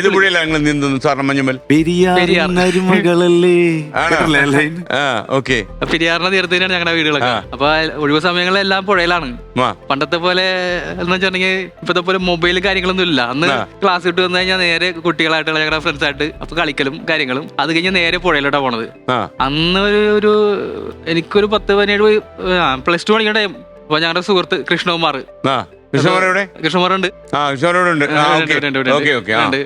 അതുപോലെ ഞങ്ങൾ എല്ലാവരും പുഴ അക്കരെ നീന്തി തിരിച്ചു പോകാനാണ്. അപ്പൊ കൃഷ്ണകുമാർ ഞങ്ങളുടെ ഒപ്പം തന്നെ നീന്തിയാർന്നു. നീന്തി അപ്പുറത്തെത്തിയപ്പോഴും കൃഷ്ണകുമാറിന് ഒരു ചെറിയ തളർച്ച. അപ്പൊ കുഴപ്പം എങ്ങനെയാന്ന് വെച്ചപ്പോ കുഴപ്പമില്ലെന്ന് പറഞ്ഞു. അപ്പൊ ഞാൻ ആദ്യം നീന്തി ഇങ്ങനെ പോകുന്നു. എന്റെ പുറകെയാണ് കൃഷ്ണകുമാർ ചെയ്യുന്നത്. അതിന്റെ പുറകെ സുധീഷ്, അങ്ങനെ കുറച്ച് പേരുണ്ട്. അപ്പൊ ഞാൻ നീന്തി ഇക്കരെ കിടന്നായിരുന്നു. ഇപ്പൊ കൃഷ്ണകുമാർ നീന്തി കുറച്ച് കഴിഞ്ഞപ്പോ കൃഷ്ണകുമാർ പെട്ടെന്നാണ് തളർന്നുപോയി. അപ്പൊ കൂടെ ഉണ്ടായിരുന്ന സുധീഷ് ഒരു കുറച്ച് ഇങ്ങനെ പിടിച്ച് കയറ്റി കുറച്ച് കൊണ്ടുവന്ന്. അപ്പൊ അവനും പറ്റാത്തൊരവസ്ഥ വന്ന് തിരിച്ച് ഞാൻ നീന്തി. അപ്പൊ ഞാനും സുധീഷും കൂടി അവനെ രക്ഷിച്ച് കൊണ്ടുവരണ ചെയ്തത്. അങ്ങനെ ഒരു കണക്കിന് അവനെ രക്ഷിച്ച്. ഇത് ഈ സംഭവം ഉണ്ടാകുന്നതിന് എത്ര വർഷം മുമ്പാ? ഇത് കുറെ കാലത്തിന് മുമ്പോ അല്ലേ? അതിന് കുറെ കാലത്ത് മുമ്പാണ്. അപ്പൊ നമുക്ക് കുറെ സംഭവം ഉണ്ട് നമ്മുടെ ഡയറിയിൽ. റെഡി. അപ്പൊ എന്തായാലും രക്ഷകന്റെ വേഷത്തിലാ സിജു ഡേവിഡ് മുന്നോട്ട് വന്നിട്ട് തീരുമാനിച്ചാണോ ഞാൻ ഇറങ്ങാമെന്ന് പറഞ്ഞു? അതോ ഇവര് പറഞ്ഞാണ് സിജു നിനക്ക് ശ്രമിച്ചൂടെ, അങ്ങനെ പറഞ്ഞാണോ? ഇല്ല, ആരും പറഞ്ഞല്ല, തന്നെ ഒരു തോന്നിയതാണ് എനിക്ക്, ഞാൻ ഇറങ്ങിക്കോളാന്നുള്ളത്. ആ ടൈമിന്റെ ഒരു ഇതില് പറഞ്ഞപ്പോ കൂട്ടുകാര് അവരും കട്ടൊക്കെ സപ്പോർട്ടായിരുന്നു എനിക്ക്. ഞാൻ ഇറങ്ങില്ലെങ്കിൽ അവരിറങ്ങാന്നുള്ള ഒരു എന്താ രീതിയിലായിരുന്നു. അല്ലാതെ സിജുവിനെ ഇറക്കാന്നുള്ളതല്ല.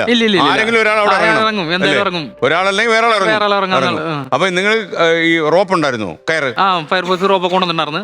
ആ റോപ്പ് മേത്ത് കെട്ടിയിട്ട് അങ്ങനെ ഇറങ്ങണത്. പിന്നെ കഴുത്തിൽ ഒരു ടോർച്ചും കെട്ടി തൂക്കിട്ട് തന്നായിരുന്നു. ആ ഒരു ഇതിലാണ് ഇറങ്ങിയത്. ഇറങ്ങിയപ്പോ എന്തുവായിരുന്നു എക്സ്പീരിയൻസ്? കാരണം എനിക്ക് തോന്നുന്നത് സുഭാഷ് ഇറങ്ങുമല്ലോ, വീണ് താഴെ പോകില്ലേ, മൂവ്മെന്റിൽ അങ്ങ് പോകല്ലേ. അതേസമയം താങ്കൾ പോകുന്ന അങ്ങനല്ലല്ലോ അല്ലേ? ഞാൻ കയറി എന്റെ മേത്ത് കയറിയിട്ടിട്ട് ഞാൻ ഇറങ്ങിയാണ് കുറച്ച് ഇറങ്ങണേ. ഇറങ്ങി കുറച്ച് ചെല്ലും പിന്നെ വിളിക്കും, ഇവന്റെ സൗണ്ട് കേൾക്കുന്നുണ്ടായിരുന്നോ? ഇവൻ ഇറങ്ങി വരുന്നതായിട്ട് അറിയായിരുന്നു, മുകളിലും ഞെരക്കങ്ങളൊക്കെ അത് മാത്രം കേൾക്കുന്നുണ്ട്. ഓക്കെ. അല്ല, എന്നിട്ട് ഇത് ഈ സിക്സ് ആക്ക് ആയതുകൊണ്ട് ഇറങ്ങാൻ ഭയങ്കര പാടായിരിക്കും. മാത്രമല്ല കയറും പിന്നെ തിരിച്ചു പിടിച്ച് കയറ്റാൻ ഭയങ്കര ബുദ്ധിമുട്ടാണ്. കാരണം മുകളിൽ നിന്ന് വലിച്ച ആ ലോഡ് കിട്ടൂല, കാരണം എവിടെയും പാറമേൽ ഉടക്കും. അങ്ങനെ ഭയങ്കര ബുദ്ധിമുട്ടായിരുന്നു. ഇപ്പൊ ഇറങ്ങി കുറച്ച് ചെല്ലുമ്പോ വിളിക്കുമ്പോഴും ഇവനെ സൗണ്ട് കേൾക്കണ്ട്, കാണില്ല. പിന്നെ ഇറങ്ങും, പിന്നെയും ഇത് പറഞ്ഞ് വിളിക്കുമ്പോ ഇവനെ കാണില്ല. പുള്ളിയിൽ ചെറിയൊരു ഭയം വന്ന്, പിന്നെ കുറച്ച് ചെറിയൊരു ഭയം വന്നായിരുന്നു. പിന്നെയും കുറെ ഇറങ്ങി ചെന്നപ്പോ സാധനം മുകളിൽ നിന്ന് വിളിച്ചു പറഞ്ഞ് കയറ് തീർന്നു പറഞ്ഞു. കയറ് തീർന്നു പോയി പറഞ്ഞു. ഇനി പിന്നെ ഇറങ്ങാൻ പറ്റത്തില്ല. അവിടെ കടന്നോ, കയറിഞ്ഞ് എടുത്തുകൊണ്ട് വന്നിട്ട് വേണമെന്ന് പറഞ്ഞു. അങ്ങനെ കുറെ നേരം പിന്നെ അവിടെ കിടന്നിട്ടുണ്ടായി. പിന്നെ കയറ് പോയി എടുത്തുകൊണ്ട് വന്ന് കൂട്ടി കെട്ടിയിട്ടാണ് വീണ്ടും ഇറങ്ങണത്. അപ്പൊ ഒരു 50 അടി നിൽക്കുമായിരുന്നു. 50 അടി കഴിഞ്ഞിട്ടുണ്ടാവും. അത് കഴിഞ്ഞ് വീണ്ടും കയറ് കൂട്ടിക്കെട്ടി വീണ്ടും ഇറങ്ങിയായിരുന്നു. ഈ കയറ് തീർന്നു എന്ന് പറഞ്ഞ സിജുവിന്റെ ഒരു മാനസികാവസ്ഥ എന്തുവായിരുന്നു? കയറ് തീർന്നെന്ന് പറയുമ്പോഴാണ് ഞാൻ ആദ്യം ഒരു ടോർച്ച് കയ്യിലെടുക്കണത്. ഞാൻ ഒന്ന് അടിച്ചു നോക്കണത്. അടിച്ചു നോക്കുമ്പോ കാണുന്നത് വൗവലിലേക്കാണ്. ഒന്നും കാണുന്നില്ല. ആകെ വന്ന സൈഡിലോട്ട് നോക്കുമ്പോൾ വലിപ്പമുണ്ടോ? നമ്മൾ ഈ അടിച്ചു നോക്കിയ സ്ഥലത്ത് ഒരു വലിപ്പം ഇടക്ക് ചില സ്ഥലങ്ങളിൽ വരുമ്പോ വലിപ്പം ഉണ്ടാവും. അപ്പൊ ആ സ്ഥലത്ത് കൂടി ചിലപ്പോ ആദ്യമൊക്കെ ഇറങ്ങി വരുന്ന സ്ഥലത്ത് നമുക്ക് ഈ വിള്ളല് അതിന്റെ പുറത്തോട്ട്, ഗുഹയുടെ പുറത്തോട്ടുള്ള ഒരു കവാടം പോലെ ആയിരുന്നു. അപ്പൊ അവിടെയൊക്കെ ചെറിയ വെളിച്ചം വരുമായിരുന്നു. അത് കാണാനുണ്ട്. ചെറിയ സ്ഥലത്ത് വെളിച്ചം കാണുമായിരുന്നു. പിന്നെ താഴത്തോട്ടൊക്കെ ചെല്ലുമ്പോൾ വെളിച്ചം ഒന്നും ഉണ്ടായിരുന്നില്ല, ഉള്ളിരിട്ടാണ്. എന്നിട്ട് കയറ് കൂട്ടി കെട്ടിയ ശേഷം പിന്നെ താഴത്തോട്ട് ഇറങ്ങി. എപ്പോഴാണ് സുഭാഷിന്റെ വിളി കേട്ടത്? വിളി എപ്പോഴും കേട്ടോണ്ടിരിക്കുന്നുണ്ട്. ഇവനെ കാണാൻ പറ്റണമെന്നില്ല. ഏകദേശം തൊട്ടടുത്ത് എത്തിയപ്പോഴാണ് ഇവനെ കാണുന്നത് ഞാൻ. കാരണം ആ കുഴിയുടെ എല്ലാം അങ്ങനെയാണ്, നേരെ കാണാൻ പറ്റൂല. ഒരുപാട് വളഞ്ഞു പോയി, അങ്ങനെ ഒരുപാട് ഷേപ്പാണ് ഈ കുഴി. ഏകദേശം തൊട്ടടുത്ത് എത്തിയപ്പോഴാണ് ഇവനെ കാണുന്നത്. പിന്നെ കണ്ടു കഴിഞ്ഞപ്പോഴും ശരിക്കും ഇവന്റെ ജീവൻ മാത്രമല്ല എന്റെ ജീവനെ കൂടി തിരിച്ചു കിട്ടിയ ഒരു അവസ്ഥയായിരുന്നു എനിക്ക്. എന്താ ഒന്നും പറഞ്ഞറിയിക്കാൻ പറ്റാത്ത ഒരവസ്ഥ, അതാണ് എനിക്ക് ഉണ്ടാകുന്നത്. അപ്പൊ ഇദ്ദേഹത്തിന്റെ ഒരു അവസ്ഥ എന്തായിരുന്നു സുഭാഷിന്റെ അവസ്ഥ? അപ്പൊ ഇറങ്ങിയപ്പോ ഒരു ബനിയാൻ ഉണ്ടായിരുന്നു, പിന്നെ ഷർട്ട് ഉണ്ടായിരുന്നു, അതിന്റെ മുകളിൽ ഒരു ജാക്കറ്റ് ഉണ്ടായിരുന്നു. ഇത് മൂന്നും ഇല്ല, ഊർന്നു പോയി പറഞ്ഞു പോയി. പിന്നെ ജീൻസ് ആണെങ്കിൽ പകുതിയല്ല, അവിടെ ഇവിടെ ചെറിയ കഷ്ണങ്ങൾ മാത്രമേ ഉള്ളൂ ജീൻസിൽ, ബാക്കി ഒന്നുമില്ല. പിന്നെ ആ ജീൻസിൽ ഒരു കല്ല് കുത്തിക്കേറി ആ ഒരു പിടുത്തത്തിൽ മാത്രം നിൽക്കുകയാണ് നോക്കിയപ്പോ. അപ്പൊ സിജുവിനെ കണ്ടു സുഭാഷ്, കാര്യം ഇറങ്ങി വരുന്ന കാണുന്നു. അപ്പൊ സുഭാഷ് ജീവിതത്തിലേക്ക് മടങ്ങി വരാൻ പോകുന്നതിന്റെ സൂചനയാണല്ലോ അത്. എന്താ സുഭാഷ് ആലോചിച്ചത്, ചിന്തിച്ചെന്തായിരുന്നു? അപ്പൊ രക്ഷപ്പെടാൻ പറ്റുമെന്ന് ആദ്യം ചോദിച്ചത്. രക്ഷപ്പെടാൻ പറ്റുമെന്ന് ചോദിച്ചോ? എന്താ ചോദിച്ചോ എക്സാക്ട്ലി? നമുക്ക് ഇവിടെ നിന്ന് രക്ഷപ്പെടാൻ പറ്റുമോ അങ്ങനെ ചോദിച്ചല്ലേ? താങ്കൾക്ക് ചലിക്കാൻ പറ്റുന്ന ഒരു ശക്തി ഉണ്ടായിരുന്നു? അപ്പോ ശരീരം മൊത്തം പൊട്ടിച്ചോരയൊക്കെ ആയിരുന്നു. അപ്പൊ കുട്ടൻ വന്നിട്ട് എന്നാ കയറുകൊണ്ട് കെട്ടണോല, കയറുകൊണ്ട് കെട്ടാൻ ശരിക്കും പറഞ്ഞാൽ പറ്റുന്നുണ്ടായില്ല. ശരീരം മൊത്തം മുറിവല്ലേ, ആ കെട്ടുമ്പോ വേദന എടുത്തോണ്ടിരിക്കണേന്ന്. എവിടെ കെട്ടുമെന്നുള്ള പ്രശ്നമല്ലേ? ഇവിടെ കെട്ടിയോ? ഇല്ല, ഇവിടെയാണ് കെട്ടിയത്. ഇവിടെ കെട്ടിയത് അത് 10 കെട്ടോളം കെട്ടി. ഒരിക്കലും പോവരുതല്ലോ, അഴിഞ്ഞു പോരെന്നുള്ള ഇതിലേക്ക് ഏതാണ്ട് ഒരു കെട്ടൊക്കെ കെട്ടി. പിന്നെ ചില ഇത് വലി കിട്ടാത്ത സംഭവമുള്ള ചെറിയ എന്തോ ഒരു ശക്തി വന്ന് കുറച്ച് സ്ഥലത്തൊക്കെ കുട്ടൻ തന്നെ എന്നെ താങ്ങി. കഴിഞ്ഞപ്പോഴേ അവിടുന്ന് അവരെന്തെങ്കിലും വിളിച്ചു പറയുന്നുണ്ടായിരുന്നു? മേളിൽ നിന്ന് വിളിച്ചു പറയുന്നുണ്ടായിരുന്നു. കാരണം അവിടുന്ന് പറയുന്നത് നമുക്ക് കേൾക്കാൻ പറ്റും. എക്കോ, നല്ല എക്കോ ആണ് ഈ കുഴി. അങ്ങനെ ഒരു ഭാഗ്യം കൂടി ഉണ്ടായി. നല്ല എക്കോ ആണ് ഇത്, സൗണ്ട് വേറെ പോവാത്തോണ്ട് സൗണ്ട് കേൾക്കാൻ പറ്റുമായിരുന്നു. അപ്പൊ ഒരു കൂട്ടുകാരനെ അവിടെ പിടിച്ച് അരികെ കൂടെ നിർത്തിയായിരുന്നു. ഞാൻ എനിക്ക് തമിഴ് അത്ര അറിയാൻ പാടായിരുന്നു. അപ്പൊ അവര് പറഞ്ഞ എനിക്ക് മനസ്സിലാവണ്ടായിരുന്നില്ല. അപ്പൊ ഞങ്ങൾ സുധീഷ് എന്ന് പറഞ്ഞൊരു കൂട്ടുകാരനെ കുട്ടിയുടെ അടുത്ത് കൂടെ നിർത്തി. അപ്പൊ ഞങ്ങൾ തമ്മിലായിരുന്നു പറയണത്. ഞാൻ അവനെ വിളിച്ചു പറയും, അവൻ എന്റെ അടുത്ത് വിളിച്ചു പറയും, അവര് പറയണതനുസരിച്ച് അവർ എന്റെ അടുത്ത് വിളിച്ചു പറയും. അങ്ങനെയായിരുന്നു. വന്നിട്ടില്ലയോ? തമിഴ് സ്പെഷ്യലിസ്റ്റ് ആണ്, പറയാൻ പറ്റും. ഓക്കെ സിജു ഡേവിഡ്, അപ്പൊ നമ്മൾ അടുത്ത ചോദ്യത്തിലേക്ക് 40,000 രൂപയുടെ ചോദ്യമാണ്. മോർണിംഗ്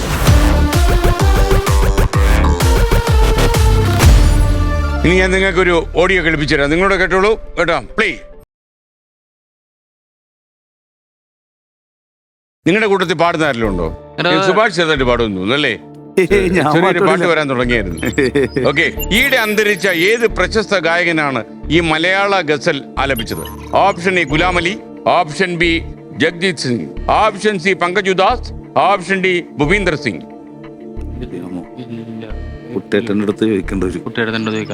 നിങ്ങൾക്ക് തന്നെ ആലോചിച്ച കിട്ടും. ഈ അടുത്ത സമയത്താണ്. പറയട്ടെ. അപ്പൊ കുട്ടേട്ടാ, സിജു ആൻഡ് സുഭാഷ്, ഇത് കുട്ടേട്ടന്റെ ആദ്യത്തെ പിടിവള്ളി. 2 ഓപ്ഷൻ പറയും, അതിൽ ഒന്ന് ശരി ഉത്തരമാണ്. A Ghulam Ali, C Pankaj Udhas. അപ്പോ ഗുലാം അലി ഉണ്ട്, പങ്കജ് ഉദാസും ഉണ്ട്. അപ്പൊ ഈ അടുത്തിടയ്ക്ക് സുന്ദരിച്ച ആളാണ്. ഇതിന്റെ അകത്ത് 50-50 ഉണ്ടോ? ഓക്കെ, ധൈര്യമായിട്ട് പറഞ്ഞോളൂ. ഇതിന്റെ അകത്ത് പങ്കജുദാസ്. എനിക്ക് തോന്നുന്നു. ഉറപ്പിക്കാമോ? ഉറപ്പിച്ചോ. അപ്പൊ ഒന്ന് ഉറപ്പിച്ച് പറയൂ, ഒന്ന് കരുത്തോടെ പറയൂ. ആ വടത്തേൽ കെട്ടി കയറുന്ന സമയമില്ലേ, ആ കരുത്ത് സ്വന്തമാക്കിക്കൊണ്ടെന്ന് പറയൂ. Option C. ആ, പങ്കജ് ഉദാസ്. ഉത്തരം ശരിയാണ്. Option C Pankaj Udhas. 40,000 രൂപ കിട്ടി. എങ്ങനെയുണ്ട് കച്ചവടം? അടിപൊളി. കച്ചവടം സൂപ്പർ അല്ലേ? സൂപ്പർ. താങ്കൾ കുട്ടേട്ടൻ ആയതുകൊണ്ട് തന്നെ നമ്മുടെ ഒറിജിനൽ ഇവിടുത്തെ കുട്ടേട്ടൻ റോബോട്ടും താങ്കൾ ഒറിജിനൽ കുട്ടേട്ടനാണ്. അപ്പൊ എന്തോ ഒന്ന് ചോദിക്കാനുണ്ട്. വർഷങ്ങൾക്ക് മുമ്പ് നിങ്ങൾ എറണാകുളം ജില്ലയിലെ നോർത്ത് പറവൂരിൽ ഒരു വടംവലി മത്സരത്തിന് പോയി. അതിൽ 20 കിലോ നിങ്ങളുടെ ശരീരഭാരം കുറയ്ക്കാൻ 1-2 മണിക്കൂർ കൊണ്ട് നിങ്ങൾ എന്താണ് ചെയ്തത്? അതിനൊരു പരിപാടി ഉണ്ടായിരുന്നു.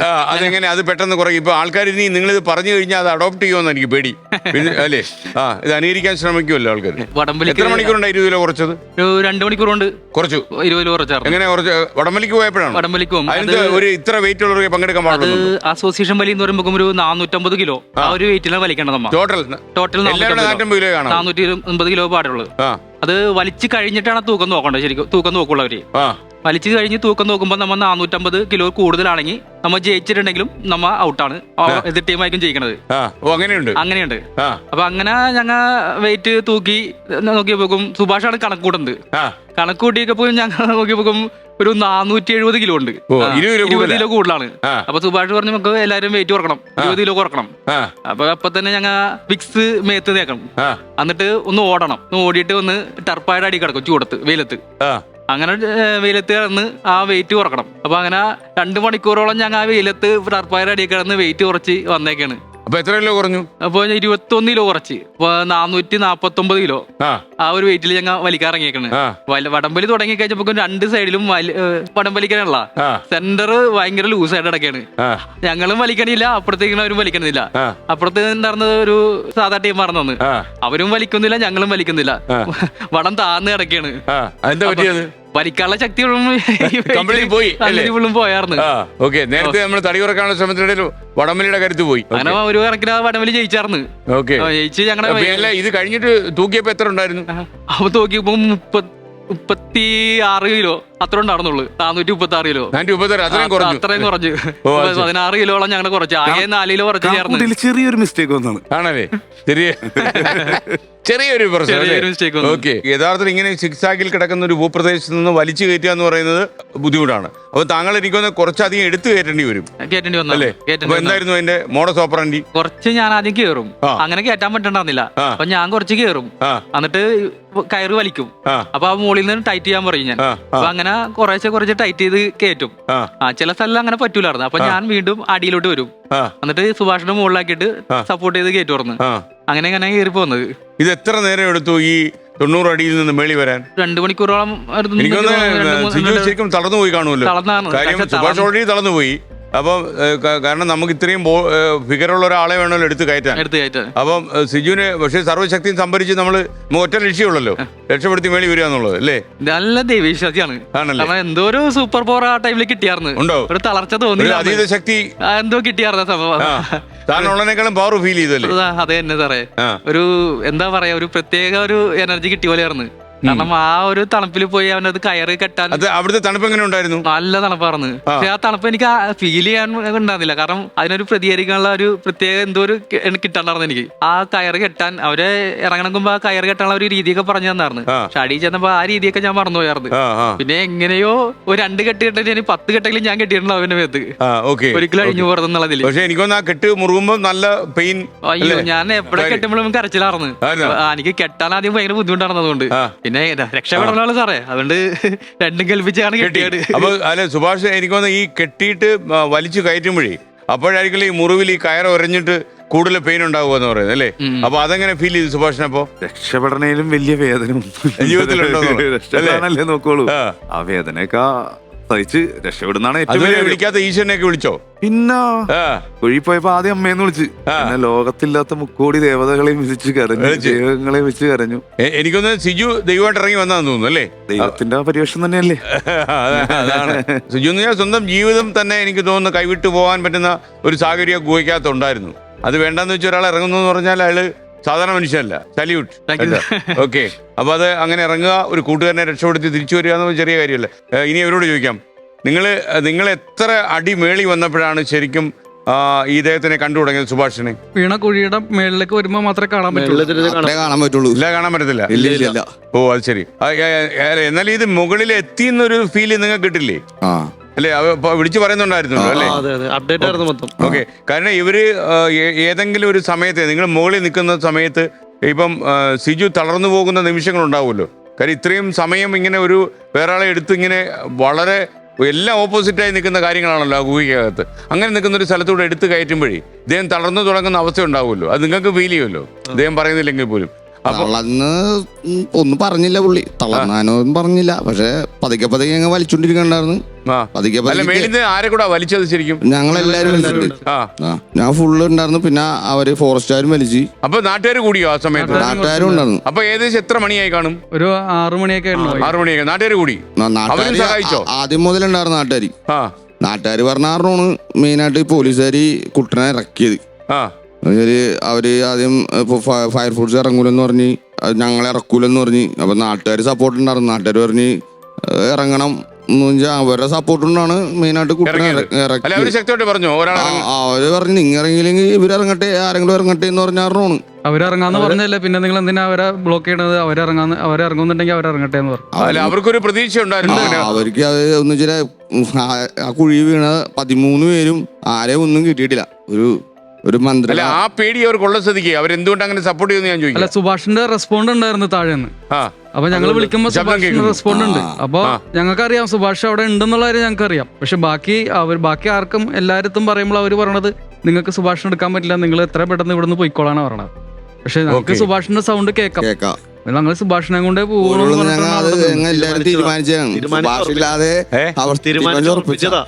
സുഭാഷ് ഇല്ലാതെ പോരൂലെന്ന് ഉറപ്പിച്ചാണ് ഞങ്ങളെ. ഓക്കെ, അപ്പൊ അല്ല ഞാൻ ചോദിക്കുന്നത്, ഇപ്പൊ സിജു സുഭാഷിനെ കൊണ്ട് കരയണിഞ്ഞു, കരക്കെത്തി ഗുഹയുടെ പുറത്തു വരുന്ന ഒരു അവസ്ഥയുണ്ടല്ലോ. നിങ്ങൾ അവസാനത്തെ ലാസ്റ്റ് ലാപ്പ് വലിച്ചു കയറ്റുന്ന ഒരു സമയത്ത് അപ്പോ നിങ്ങളുടെ ഒരു എക്സ്പ്രഷൻ എങ്ങനെയായിരുന്നു? കാര്യം ലോകം ഇതില് അത്രക്ക് സങ്കടവും സന്തോഷവും എല്ലാം. കാരണം ഞങ്ങളെ ചുറ്റും നിന്ന് പ്രഷർ ചെയ്യായിരുന്നു, അവിടെ നിൽക്കണ്ട, നിങ്ങൾ എല്ലാരും പോയിക്കോ, നിങ്ങൾ ഇവിടെ ആദ്യം ചെന്ന് പറഞ്ഞ കടക്കാരനാണെങ്കിലും പറഞ്ഞത് നിങ്ങൾ ഇത് ആരതും പറയണ്ട, നിങ്ങൾ ഇവിടുന്ന് എത്ര പെട്ടെന്ന് നാട്ടിലേക്ക് പോയിക്കോളാനാ പറഞ്ഞത്. പറ്റിയ അവസ്ഥ വെളി പറയണ്ടത് എത്ര പെട്ടെന്ന്. അവർ നാട്ടുകാർ ഞങ്ങളെ കൊണ്ടുപോയിട്ട് അവർ പൊക്കത്തൊണ്ടിട്ട് കുറെ തീയൊക്കെ ഇട്ടെന്ന് ചായയൊക്കെ തന്ന് ഭയങ്കര സ്നേഹം. നാട്ടുകാർ ഭയങ്കര സപ്പോർട്ടിങ് ആയിരുന്നു. അല്ല, മാത്രമല്ല അതിനകത്ത് ഇതിലെ ഒരു കേന്ദ്രമന്ത്രിയുടെ ഒരു ബന്ധു വീണിട്ടേ 15 ലക്ഷം രൂപ ഓഫർ ചെയ്ത് ഒരു അസ്ഥി എടുത്തു തരാമെന്ന് ചോദിച്ചിട്ട് പോലും ആരും അതിനകത്ത് ഇറങ്ങിയില്ലെന്ന് പറഞ്ഞു. അവിടെയാണ് സിജു ഡേവിഡ് ഇറങ്ങിയിരിക്കുന്നത് അല്ലേ? അപ്പൊ അതൊരു വലിയ സംഭവമാണ്. അപ്പൊ എന്നിട്ട് നിങ്ങൾ പുറത്തു വന്നിട്ട് ഈ ഒറിജിനൽ സംഭവം നമ്മൾ സിനിമയിലേക്ക് പോകുന്നില്ല, സിനിമ പോയി പ്രേക്ഷകർ ആവശ്യത്തോടെ കാണട്ടെ അല്ലേ? അപ്പൊ ഈ പുറത്ത് വന്നിട്ട് മൊത്തം പരിക്കാണ് അല്ലേ? അപ്പൊ സിജുവിനും പരിക്ക് പറ്റി കാണൂല അത്യാവശ്യം അല്ലേ? അത്യാവശ്യം ചോര വാർന്ന് ഒഴുകുന്നുണ്ട്. തലയൊക്കെ മുട്ടിയോ? തലയൊക്കെ മുട്ടിയായിരുന്നു. നല്ല സ്ലിപ്പിംഗ് ആണ് അതിന്റെ ഉള്ളില്. അപ്പൊ ഇറങ്ങി പോകുമ്പോ എവിടെയെങ്കിലും ചെന്ന് സ്ലിപ്പാവും, അപ്പൊ എവിടെയെങ്കിലും ചെന്ന് ഇടിക്കും. പിന്നെ വലിച്ചു കയറുമ്പോഴും അത് തന്നെ ചില സമയത്ത് വലിക്കുന്നത് ഇത്തിരി ഇത് കൂടി പോയാ അത് എപ്പോഴും ചെന്ന് ഇടിക്കും. സിജുവിന്റെ കോസ്റ്റ്യൂം എന്തായിരുന്നു? എനിക്ക് ഒരു ജീൻസും ഒരു ഷർട്ടും മാത്രം. അത് കിട്ടിയോ? ലാസ്റ്റ് പോയപ്പോ അതുണ്ടായിരുന്നു? അതുണ്ടായിരുന്നു. തുണിയില്ല, വസ്ത്രമൊക്കെ പോയി. ഓക്കെ, നമ്മളിനി 1.5 ലക്ഷം രൂപയുടെ ചോദ്യത്തിലേക്ക് പോകുന്നു. 50,000 എന്ന് പിടിച്ചോളൂ. നമ്മൾക്ക് ഗുണ കേവിലെ രംഗം ഓർമ്മിക്കാൻ പോവാണ്. കുട്ടേട്ടൻ നിങ്ങളെ വലിച്ചു മേലോട്ട് കൊണ്ടുപോകുന്നു. കുട്ടേട്ടാ, ലെവൽ 2.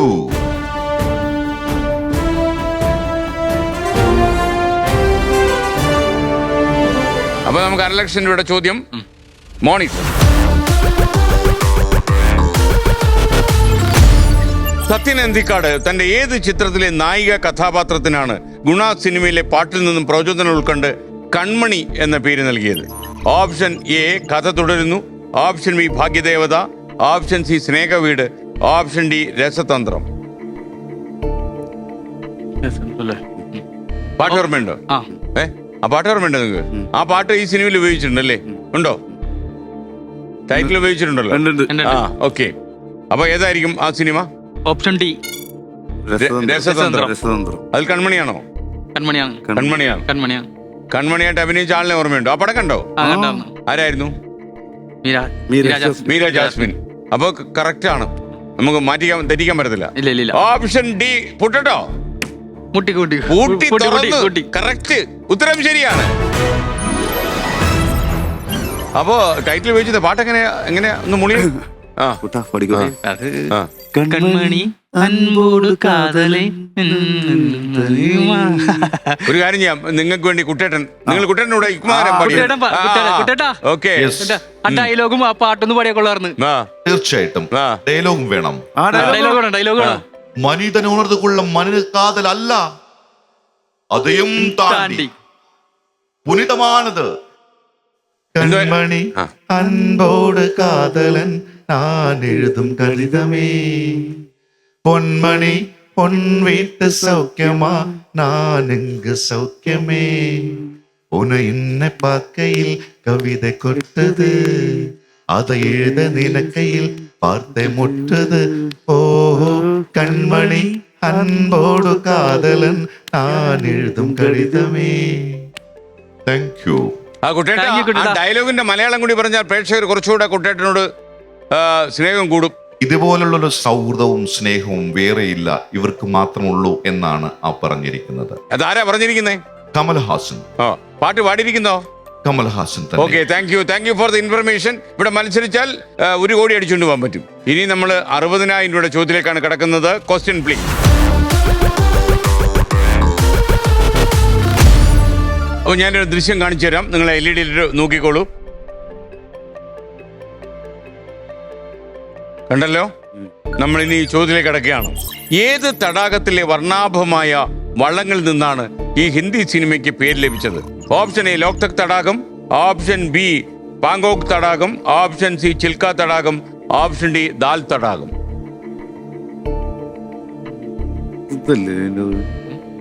ഇതല്ലേ കണ്ട സംഭവം. ഓപ്ഷൻ ഡി ദാൽ തടാകം. ദാൽ തടാകം ഉറപ്പിക്കാമോ? ദാൽ തടാകം എവിടെയാണെന്ന് അറിയാമോ? കാശ്മീരിലാണ്. ഓക്കെ, ഓപ്ഷൻ ഡി ദാൽ തടാകം ഞാൻ പൂട്ടുന്നു. തുറക്കുമ്പോൾ കാണുന്ന കാഴ്ച ഈ ഡെവിൾസ് കിച്ചണേക്കാളും അപകടകരമായിരിക്കും എന്നുള്ളതാണ് അല്ലേ? ഓക്കെ, ഓപ്ഷൻ ഡി ദാൽ തടാകം. നിങ്ങൾ രണ്ടുപേരും സംയുക്തമായി ആലോചിച്ച് പറഞ്ഞ ഉത്തരം തെറ്റാണെന്ന് പറയാൻ പറ്റില്ല, ശരിയാണ്. ഓക്കെ, അപ്പൊ നമുക്കിപ്പോൾ 60,000 രൂപയായി. ഇനി ഒരിക്കലും ജീവിതത്തിലേക്ക് മടങ്ങി വരാൻ കഴിയില്ല എന്ന് ആലോചിച്ച നിമിഷത്തിൽ ഒരു സുഹൃത്ത് ദൈവദൂതനെ പോലെ ഇറങ്ങി വരുന്നു. മഞ്ഞുമൽ ബോയ്സിന്റെ ഒറിജിനൽ കഥ നമ്മളെ ആവേശം കൊള്ളിക്കും. ഇവിടെ അവസാനിക്കുന്നില്ല, ഇതിന്റെ അടുത്ത ഭാഗം നാളെ രാത്രി 9 മണിക്ക്. Good bye.